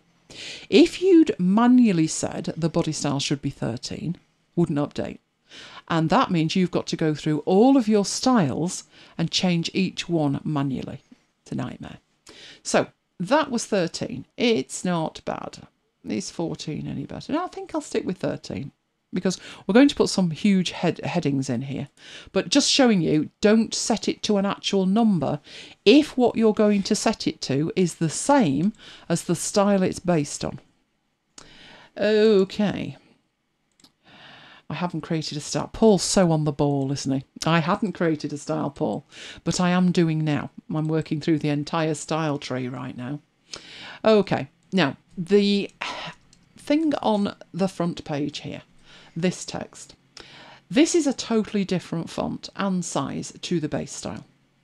So you could base it on the base style and then make it different. Is that going to do you any good or not? With it being a totally different size, in fact it's two different sizes, and a totally different font. And that would depend, maybe, on the size. So what, say I want a 13-point Myriad Pro style, then yes, base it on the base style. Because if you then change the size of the base style, it will change all of the rest. In this circumstance, don't think that's going to make much difference because there is no commonality really. The other thing, apart from the size, of course, would be the colour. So if you decided, having done it all, looks grand, and then you think, I want to change the background colour, that would necessitate changing all of the styles. But if all of the styles are based on the base style, you can just change the colour once in the base style. So these are the things you need to think about. Good evening, Tracy. How are you doing? In this circumstance, I don't think that's going to make that much difference. So I'll show you with this how to actually make a style. So I've selected the text that I want to be formatted, and this is 96 points. So I would add a paragraph style, which is giving me the name of style, which is not great. Oh, here's a question from Peter. Do you think font size is a crucial consideration depending on whether the document is intended for screen or paper? Seems to me that for paper the size should be smaller, 9 or 10. That's a tricky question because you no longer have much control with how somebody looks at it. Most people are looking at it on a device, probably. And they want... Oh, good grief. It's midnight. Look at this. Let's get rid of them. Most people want control of it. So in a way, the style guide might actually end up better as a web page where they can totally control it. I tend to go for fractionally bigger. I agree with you in terms of printing it out from a stylistic perspective, smaller is often better. But I think for a PDF, I would make it fractionally bigger. There's nothing so annoying. I'm at that age, you know, when you buy something and it comes with a manual and you can't read it. This happened the other day. I was trying to set up a digital clock and you know what they're like. Oh, they need an interface. And I couldn't read it. It was just too small. It must have been 5 points. So I took a photograph and then put it on the Mac and made it bigger. So I do tend to make it fractionally bigger, but not obscenely bigger. Just personal preference, that. Right, so for this one, we'll call that could be masthead, because it's going to be the biggest bit on the home page. So masthead. Now you then get to choose what style that's based on, and it's not compulsory. You don't have to have it based on it. But with this one, I'm going to leave it not set on anything. And I'm not actually going to make any changes to that because I've already got it selected and it looks exactly as I want it to look. So I will OK that. And that is styled up with masthead. Now, this one, get that selected and make a new style for that one. And this one would be, let's say subheading. Subheading. Now, it is the same font as the masthead. So it would make sense to base it on masthead. That way, if I change the font, it will change both of them. But other than that, I wouldn't be particularly changing anything with it. Everything should be set correctly. But here's where that should apply. So I know I've had a few people get in touch and say I'm lost with styles, particularly when I'm nesting them. But we've got two styles there. We have masthead and subheading. Subheading being based on the masthead style. So if we go into the masthead style and edit it, so let's make a fundamental change in the font. Let's use my cartoon font like that. That should actually ripple through. It clearly hasn't done. Don't know why that hasn't done that. I would have to go in and change it. But never mind. You get the principle. Clearly what's happened is it's set the font as in this one. So let's get into there. Where is my subheading? Let's get into there and edit it. It has set the font family. So if I change that to no change, it changes nothing at this point. But if I go back into the masthead and I edit the masthead, so I change it to cartoon, then they both change. And to be honest, that's more MacBites, isn't it? Being honest. That's actually a very interesting point. I was thinking of this in terms of what I'm extracting from the old iBook and that kind of content. But at that stage, we weren't making posters. So it's an interesting point that I probably should include in this style guide all of the fonts that I standard use on posters, and that's one of them. Particularly if something's got an I in it, because it's all capitals apart from the I, and it looks kind of quirky. But I probably have about 10 to 12 comic fonts that I use, and they should probably be included as well. But for the front cover, that's not looking good. So let's change it back to Myriad. But that's how the chaining of the styles actually works and how it should actually work. It's just a matter of setting it up correctly. And it can be at the beginning very confusing, and you don't have a clear picture with exactly what styles you need and exactly what content you need. You're missing a bite in the eye. That's true, actually. Yeah. I'd make a decision whether that actually needed to be text then, or whether I needed it as a logo. That's a good point. Everything's in the assets, so I could actually bring that in instead, which is quite tiny, but not to worry. And that could actually maybe work better there with that in. You can see it's the right font. It's just the bite, isn't it? So if that were black, and we got rid of the text behind it, that's probably the way I would go. You're right. Having said that, I think with this, I put some kind of border on it, because this looks very skinny by comparison. So doing this for real, I'd have to have a serious think about that. But you're right, it doesn't look right without the bite, does it?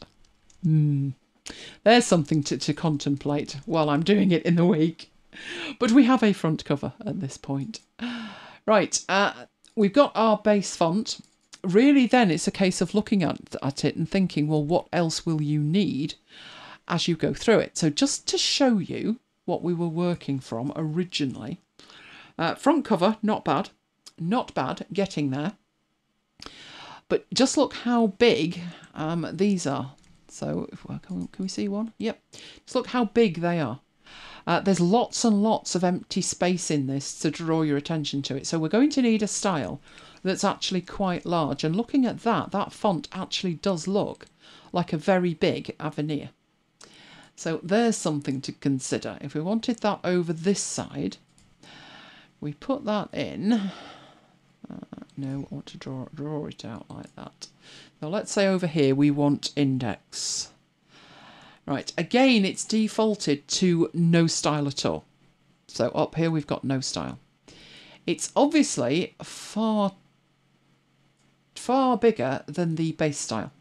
But because the base style, which the body style is based on, is the correct font, we could base this on the base style. I'm contemplating what to call this. How about section heading? Or heading dash section, so all the headings are together. And these are the things you've got to think about. You know, I need to think about, they're alphabetical in here. So subheading isn't with the headings, it's under S, but the headings are up here under H. So you might need to contemplate that. We'll say heading section then. So I'll add another style for that. And so we get it in the right place, heading section. Now, it's not based on anything at the moment, so we'll base it on the base style, which changes absolutely nothing, including the font. If we want the font to come from the base style, we need to go into the font family and change it to no change. And then we get the correct font pulling through. Font size, I don't like something that's 172.6, so let's change that to 180. Because Mike likes 180, don't you, Mike? Yes. Right, so we'll have that at 180.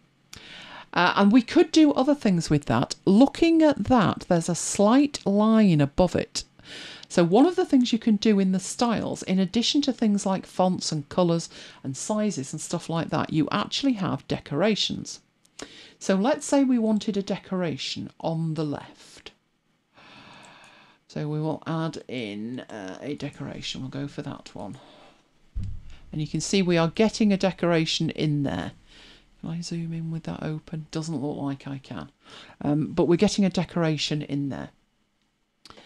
So relative to the text, it's black. What shall we do with this? Do we want it dashed? No, we don't want it dashed. We'll make it solid. Possibly more than one. You can now actually see it. There you go. So if we made that 4, and then we're moving it in, but I actually want it moved the other way. I actually want it further away than that. So if I make it -4 and then move that, that should be perfect. So grab hold of that, move it so the line is where I actually want the line to be, and we have a heading. And it's a style. So what I would suggest, if you're actually going to do this, I need to finish this off in the week. I will show you like the first section of it tonight, which is we've got the front cover. We have got the first page. This is going to be the index to it. I can't actually create the index at the moment, obviously, because I haven't actually got all of the content in there. But I will put in a placeholder for where I want that index to be.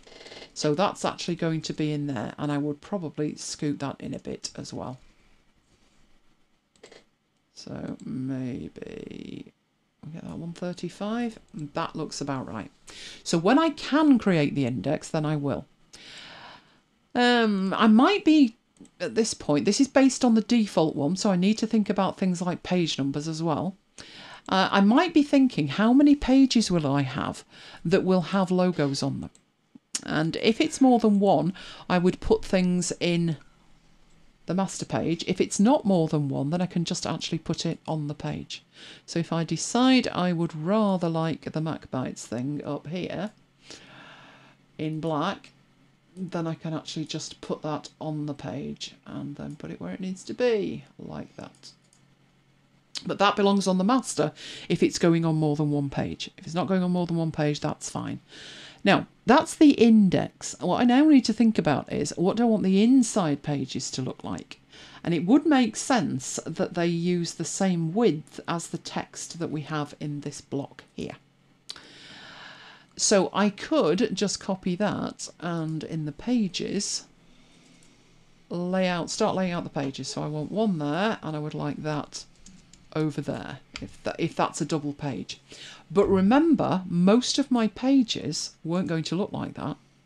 So for instance, this index thing here, let's again have a look at what we were working with. The pages were like alternating. So This one over here that's actually got the word index on it, and this will demonstrate why it's important that you use styles. If I drag that onto there, I get the waves and the orange. Then I actually think that would maybe look better in white now. Might use a lot of black on top of orange, but what would the white look like? And it's a style, so I can actually go in and edit the style and just have a look. So what colour do I want the stroke? Let's get the stroke to white, and in the font and colour, let's set that to white as well. Does it look better in white? I think it might do. We'll go with that. Let me actually let's turn the guides off. Do you know there used to be a shortcut for this? Is it still there? Is it Control and W? There we go, Control and W. So Control and W, even though it's a Mac, and you get an idea what that would actually look like without all of the detritus, the digital detritus that's on it when you're actually editing.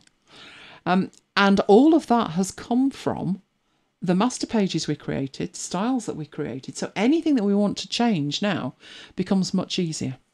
So if on this next bit, whatever we decide to do with this, we want it to look similar but slightly different, then we can grab that, put that on that page, grab our index and put that in exactly the same place, and then whatever this bit is.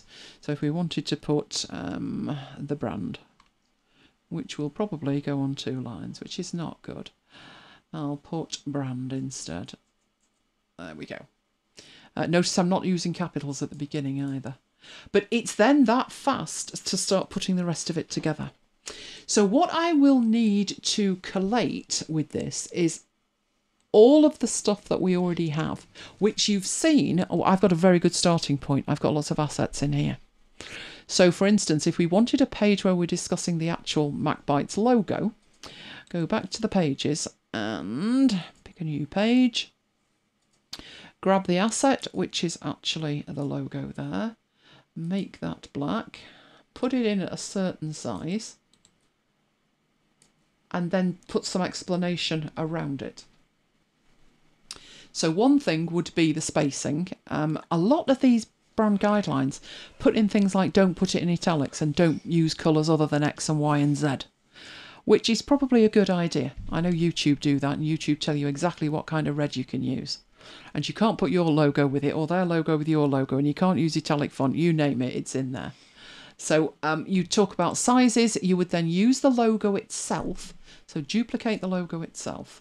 So at the moment, where are we here with this? I've got that much stuff here in the way. Right, let's have a look at this. Right, at the moment, let's make that 100. And then we'll use this. So let's say wherever we put our logo, we want 10% gap, 10% blank around the top and the bottom. So what we would then do with that is change that, and I admit that's very tiny. Should we make it more? Let's make it more. Right, you can take that and put that, so that's bang on the top of it. Make it grey, so what you're saying is this is the gap. So underneath it, you need that much of a gap. And either side of it, so I'm duplicating it and then flipping it around, banging it right up to the edge of it, that's the gap that you need. And that is how you do it. In fact, looking at that, I'd probably make that more of a gap. And get that lined up with that. So you do it like that because that's how all these style guides look. I would probably make that a little bit bigger, but that's the idea. And it's as simple as that. You put your logo in the middle and then you put your logo around the edges, make it the size you want, and then make it grey. Probably put a few lines on it as well. But that is the basics of what would actually be in there in relation to that logo.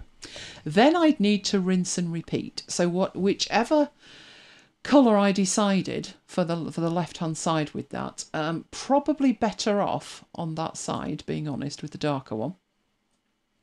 So grab that one like that. And then we'll duplicate that because I've run out of pages. And I'm not going to worry about anything else at the moment in terms of layout. We also have other logos. So we have the After Hours logo. So we've got Wolfie. There's Wolfie. So we'd need to explain that. There would be an After Hours colour. There would be a gradient. There would be the text of After Hours. So there would need to be one of these pages for every single bit that we do. We also need to think about, so let's duplicate that again, the other type of logo that we use. So duplicate that. And get rid of that. And the other one we have is the MacBites Live, which we will bring on, which is quite big. This used to be, remember this, Mike? Oh, can we have the Hovis music? This used to be the only other show we did. We used to do just MacBites every now and then, you know, rarely, occasionally, and a MacBites Live. And now, of course, we have 2 more shows, which means that the style guide needs to be bigger. But again, I would put that there. You would explain what colour this is.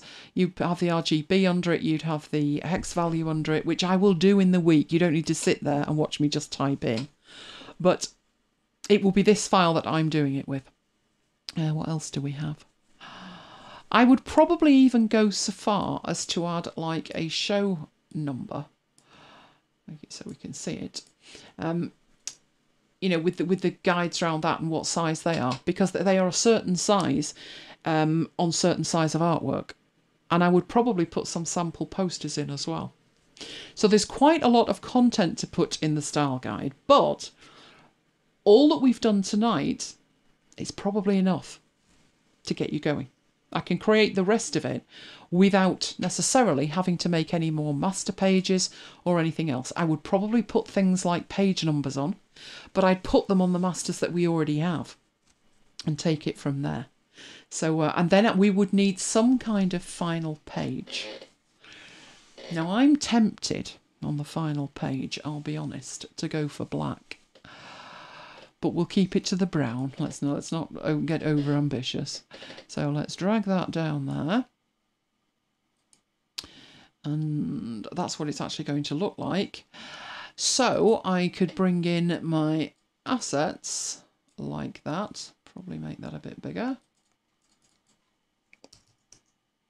Yeah, probably not that big. I was not aiming for 100 there. Right. In fact, you could very neatly put all of the logos under there, couldn't you? Because we have an After Hours logo. So that would just need to be a similar scale to this. We also have the Live logo. And I'd need the marooned logo, which you'll notice I haven't actually put on there. And this one does not need to be twice the size the other one is. So I do some proper scaling on this like that. And maybe put other stuff on the back. But we've now got the basics of a style guide. It needs explanation, but that's just boringly putting text in it. All of the things that we need style-wise and master-wise, we've got. And the more I think of that, the more Kim is totally right. So let's get rid of that.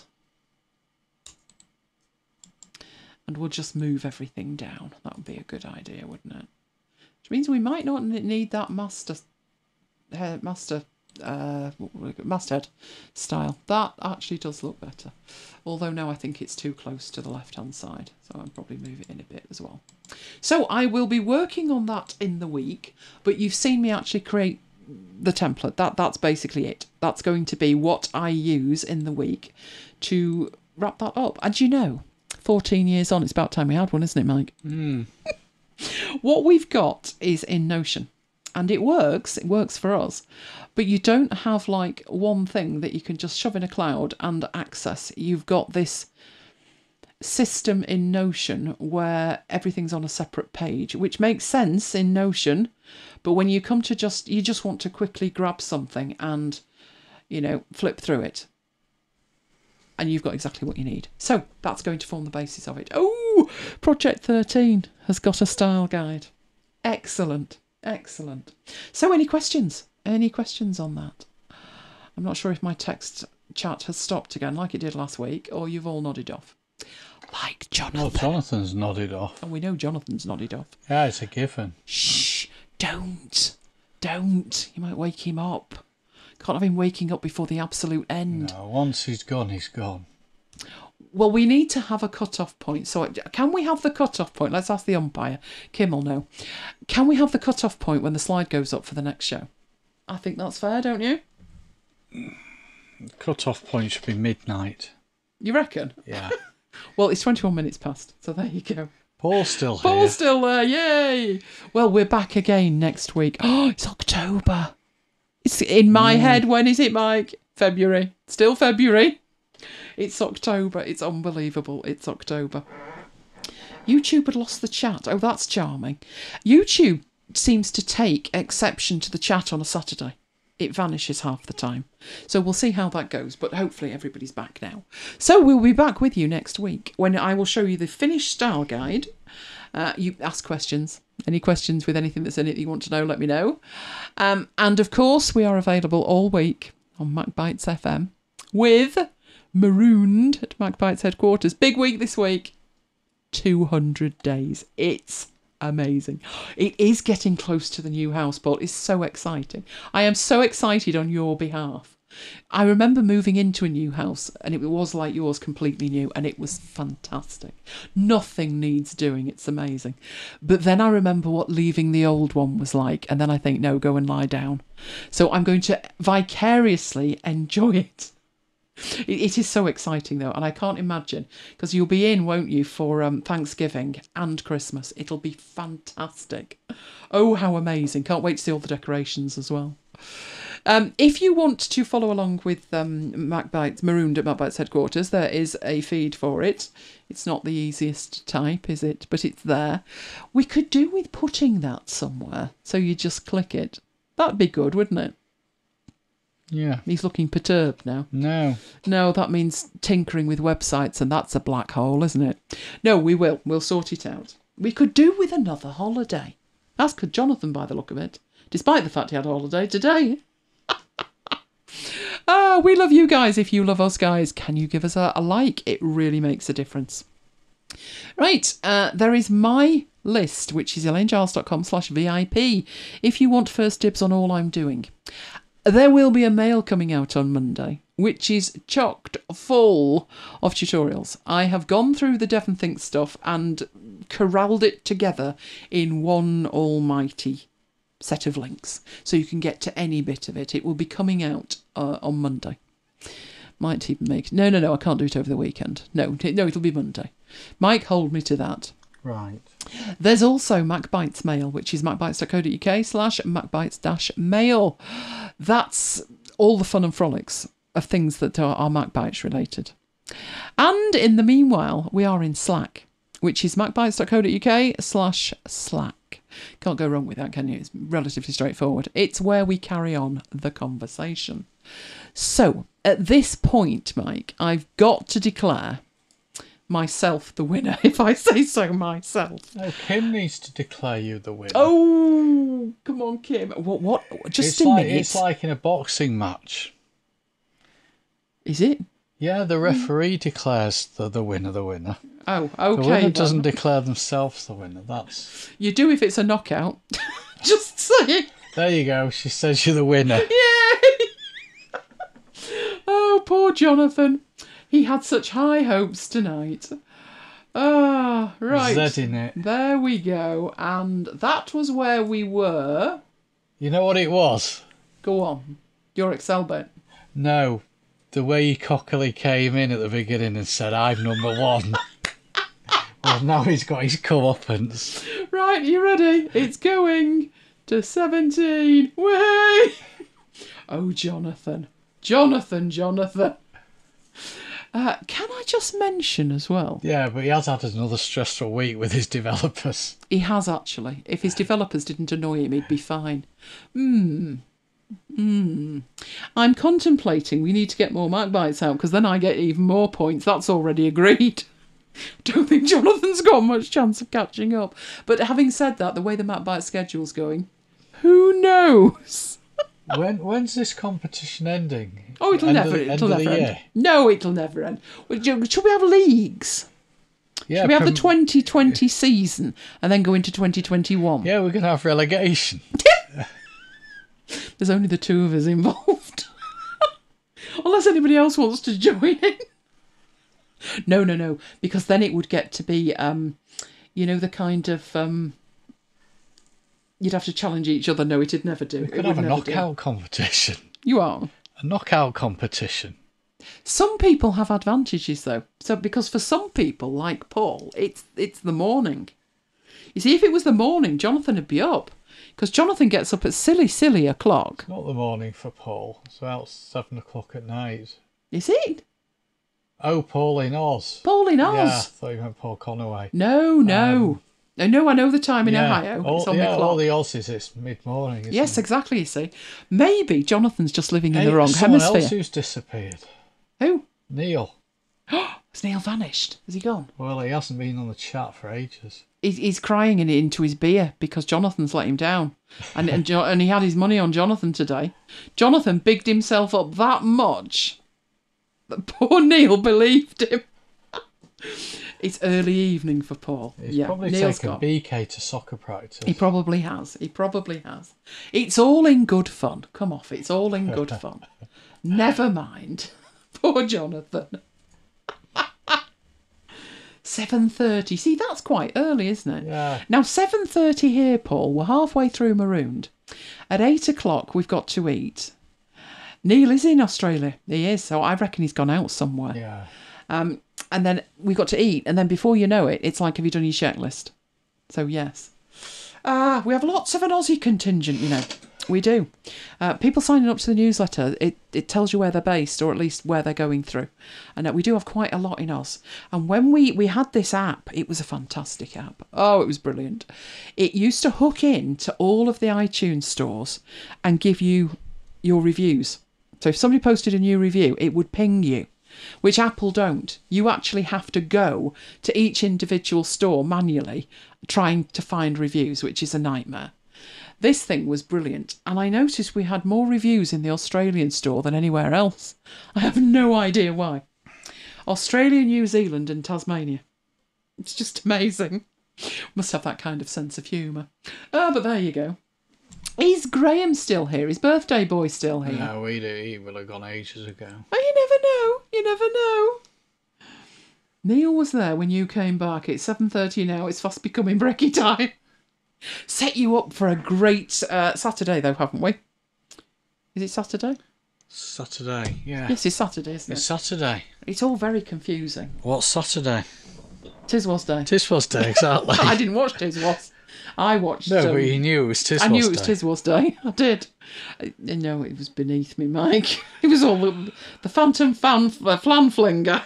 It's too much. See, I knew Graham would still be there. Oh, okay. Well, Graham, don't forget. I know at the beginning of all this debacle with the COVID thing, it was unlikely Mike's birthday would be a lockdown birthday. Even less likely yours would be. But it is. And lockdown birthdays last a week. Tiswas, Kim, was a UK TV programme for children Saturday mornings. Is it about 9:30 to 11, something like that? And it was presented in a kind of slapstick way. So there was always shaving foam pies and stuff thrown around. It wasn't really my scene. The two main channels in the UK used to compete with each other. So ITV, the independent one that had adverts, was it adultish as well, Graham? Or wasn't that just what's-her-face? What was her name with the dark curly hair? Sally James. Sally James, yeah. Eye Candy, you mean? Eye Candy James. So the ITV one was Tiswas, and the one on the BBC was Swap Shop. And I loved Swap Shop. Saturday is Tiswas Day. Saturday. I didn't realise it was meant for adults as well. Never a day to miss, 'cause Saturday's Tiswas. Saturday's Tiswas Day. See what I have to put up with. He was a Tiswas boy. No, it wasn't. It was Swap Shop. I think I knew about it, but I didn't know much. But I did know she was eye candy because all the guys liked her. Yeah. And who did we have? No Ledmans. Definitely not eye candy. Oh, there was, what's it? Maggie Philbin. No, Cheggers. Mind you, neither was he, to be honest. I was above that. No, there was Maggie Philbin. There was Cheggers' missus. Maggie Philbin. Yeah, they were. They got divorced though, didn't they? He's dead now. That's so scary. Oh, that is scary. Our own version was called Freeze Frame. Went out before Tizzles. I remember Freeze Frame. I don't think I ever actually sat and watched it, but I remember the name. Was that for kids? Yeah, you see, Graham worked for ITV. Yes, So he would know. He would know. He was involved in The Hitman and Her. That was my trendy claim to fame, that one. Michaela Strachan. There you go. Eye candy again. Pete Waterman. Yeah. He wasn't eye candy. No, he wasn't. There's another. You see, why can the blokes look like that and the women have to look like a model? It's so unfair. They don't look real, they look plastic. But the blokes, oh my word. It's like Simon Cowell. You know the pictures that were in the papers and on the internet from that show where she had that necklace on? Yeah. There was like, I mean, not particularly that show because I think he's in hospital, but there was pictures. Back in, hasn't he? And the ladies just are absolutely turned out to perfection. And he turns up in a ripped pair of jeans and a T-shirt. Look like he's just painted the kitchen ceiling. And that's fine. I just wish one of the women would turn up looking like that. Show it like it really was. Or is that just me? Is it just me that's painting the kitchen ceiling? Oh, the J Giles Band. Freeze Frame. I remember that well. Oh, you weren't involved directly. Could do that tomorrow night. What, Freeze Frame? Yeah. Oh, nice one. Yeah. Nice one. Oh, we shall play that for you, Paul. Tomorrow's theme, tonight's theme, because it's now Saturday, but you get what I mean, is Fire and Ice. We've actually got Ring of Ice followed by Ring of Fire. Isn't Jupiter? No, Jupiter's the joy, isn't it? I'm thinking Holst the Planets. I'm sure there was one that was fire and probably one that was ice. I shall have to look that up.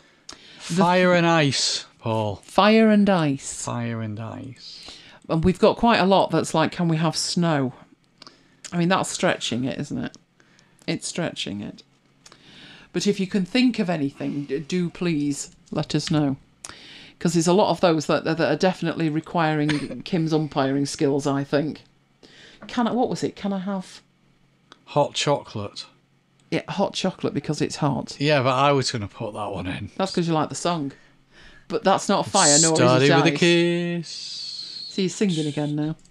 We always need more songs, Kim. Send in whatever you like. Because we might need your umpiring skills with some of them. Because some of them, I feel, are stretching the theme a little bit too much. But we'll see how we go. Who requested that? Was it Graham?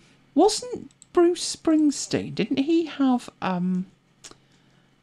song with fire in the title? I'm sure he did. We've got a couple of them in here. Fire by the Pointer Sisters. Do you remember when I played the other one? Yeah, Fire, Bruce Springsteen, 1989. Well, how do I know that? I have no idea. Who requested it? Was it Graham?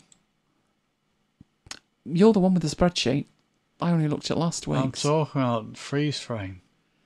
Graham mentioned Freeze Frame. No, it was Paul Conaway. I'm on Fire. That's the one I'm thinking of. I'm on Fire, Bruce Springsteen. There you go. And apparently he did another one, Fire. So if we can find a third one, did he do anything to do with ice? Because I don't want to play Jedward, you know. Didn't they have an ice thing? Jedward, ice. Bruce Springsteen. Yeah, I'm on Fire, Bruce Springsteen. Yeah, I've got that. There you go. Jedward did Vanilla Ice. Ice, ice, baby. Yeah, it was Jedward featuring Vanilla Ice doing Under Pressure. That's going to be terrible, isn't it? Jedward. I don't know how they're still going. Oh, nicely done, Paul. Earth, Wind and Fire. Yeah, we've got that. Well, he wants anything by them, so find a suitable song and we'll stick it in the list. Absolutely. I didn't know Ice Ice Baby was with Under Pressure. I thought Jedward was singing a song with ice in the title. Shows you how wrong you can be, doesn't it? September. That'll fit in nicely with other themes. Just saying. Yeah. Good grief, they had an album as well. This Jedward album, 2010.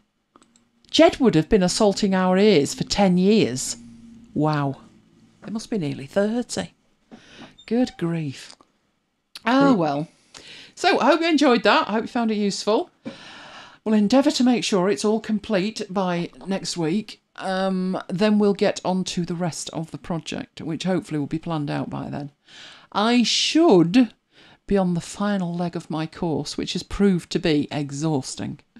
Worthwhile, but completely exhausting. So, we should probably get some sleep, shouldn't we? Yeah. Although I quite fancy an ice cream now. Have to have a think about that. Glad you enjoyed it, Kim. That's fantastic. Listen to this. Listen to this. I've been to Asda. Not physically. Not physically. Virtually. Go on. And I searched for Magnums. The £2.50 there. Oh. They were £3.20 in Tesco. So I put some in the basket. At Asda. Then I went back and I searched for Magnum again, and it said it couldn't find it. So I scrolled further down the page, and it said customers who search for this, search for these, and there were the Magnums underneath. Their search is a little bit broken. Do you know, I actually find it with Tesco and Asda. It's easier to go to Google and put in Tesco Magnums than it is to use the search on Tesco's site. It's shocking. It's really bad. Who's BOC? Burning for you. Oh. Let's have a look. Peter's got to go and eat something. I know the feeling, Peter. Glad you enjoyed it, Peter. Mine feels pretty much the same, so I will go and do that as well. I didn't have any Blue Oyster Cult. I love Blue Oyster Cult. I do. Oh, cool. That one that I always keep playing that people like, oh, that's dour. What's it called? Don't Fear the Reaper. Oh, we need Halloween special, don't we? And then I can play Blue Oyster Cult. There you go. Nicely done, everybody. Well, I'm glad you enjoyed it. We are going to head off and have something to eat. So happy lockdown birthday, Graham, which lasts for a week. So we expect you here next week, sozzled, after a week of entertainment and great birthday fun. I hope you got something nice, rather than one of those newfangled echoes which are freaking me out. Can't get fire or ice out of that. No, neither can I. You would like Don't Fear the Reaper. I'll work on how we can get that in, Paul. There's got to be a way. Mind you, having said that, if we do, we're going to have to play it when Andrea's not listening. On account of the fact we've got lots to play for Peter. That's true. So we can't play Don't Fear the Reaper before we play the Ave Maria. Just saying, Mike. There's a lot to think about with these things. I think Halloween, I may be forced to wear Lola's kit, because last year she was disgusted. Oh, you asked for iTunes vouchers and that's what you got. Excellent. That'll come in very handy when the new Mac arrives. Or possibly even before then, if you're anything like me. One of my problems is I can't get Now TV vouchers anymore. They are not available online because they put the price up, which is rather aggrieving. So I looked at possibly venturing out to Tesco's to find some and decided I'd rather pay the full price than risk going into Tesco's with people who are too stupid to wear masks. Or just too objectionable. They just want to get in your face. Like the one who opened the packet of frozen chips and spread them all over the freezer. And those two lads that started licking stuff and then it turns out they got COVID. Surprise, surprise. People are card-carrying insane. Anyway, we are going to head off and have something to eat. But we will be back with you tomorrow night, 7 o'clock, marooned at MacBites headquarters. Day 195. Kim, if I could answer that, I'd be a rich woman. I would. If you could just predict how these people would behave. But every day they totally outdo themselves and shock me even more. There's no words for them. They are idiots. You should see our stats. When the chief medical officers on Monday said, there could be 40,000 cases by the middle of October if we don't do something. It's like, oh, yeah, whatever. And it's doubled and doubled and doubled already. So we're now at, I think it's 7,000 a day. And it was only about 600 10 days ago. So they're not wrong. They're not wrong. But the COVID is carrying on as normal. Nothing happening, nothing to see move along. But we know better, don't we? We know better. So we're all being very good. We're not adding to the general melee that's outside. But for tonight, I'm going to say good night from me. And good night from me. And we'll both see you next time. Stay safe, guys.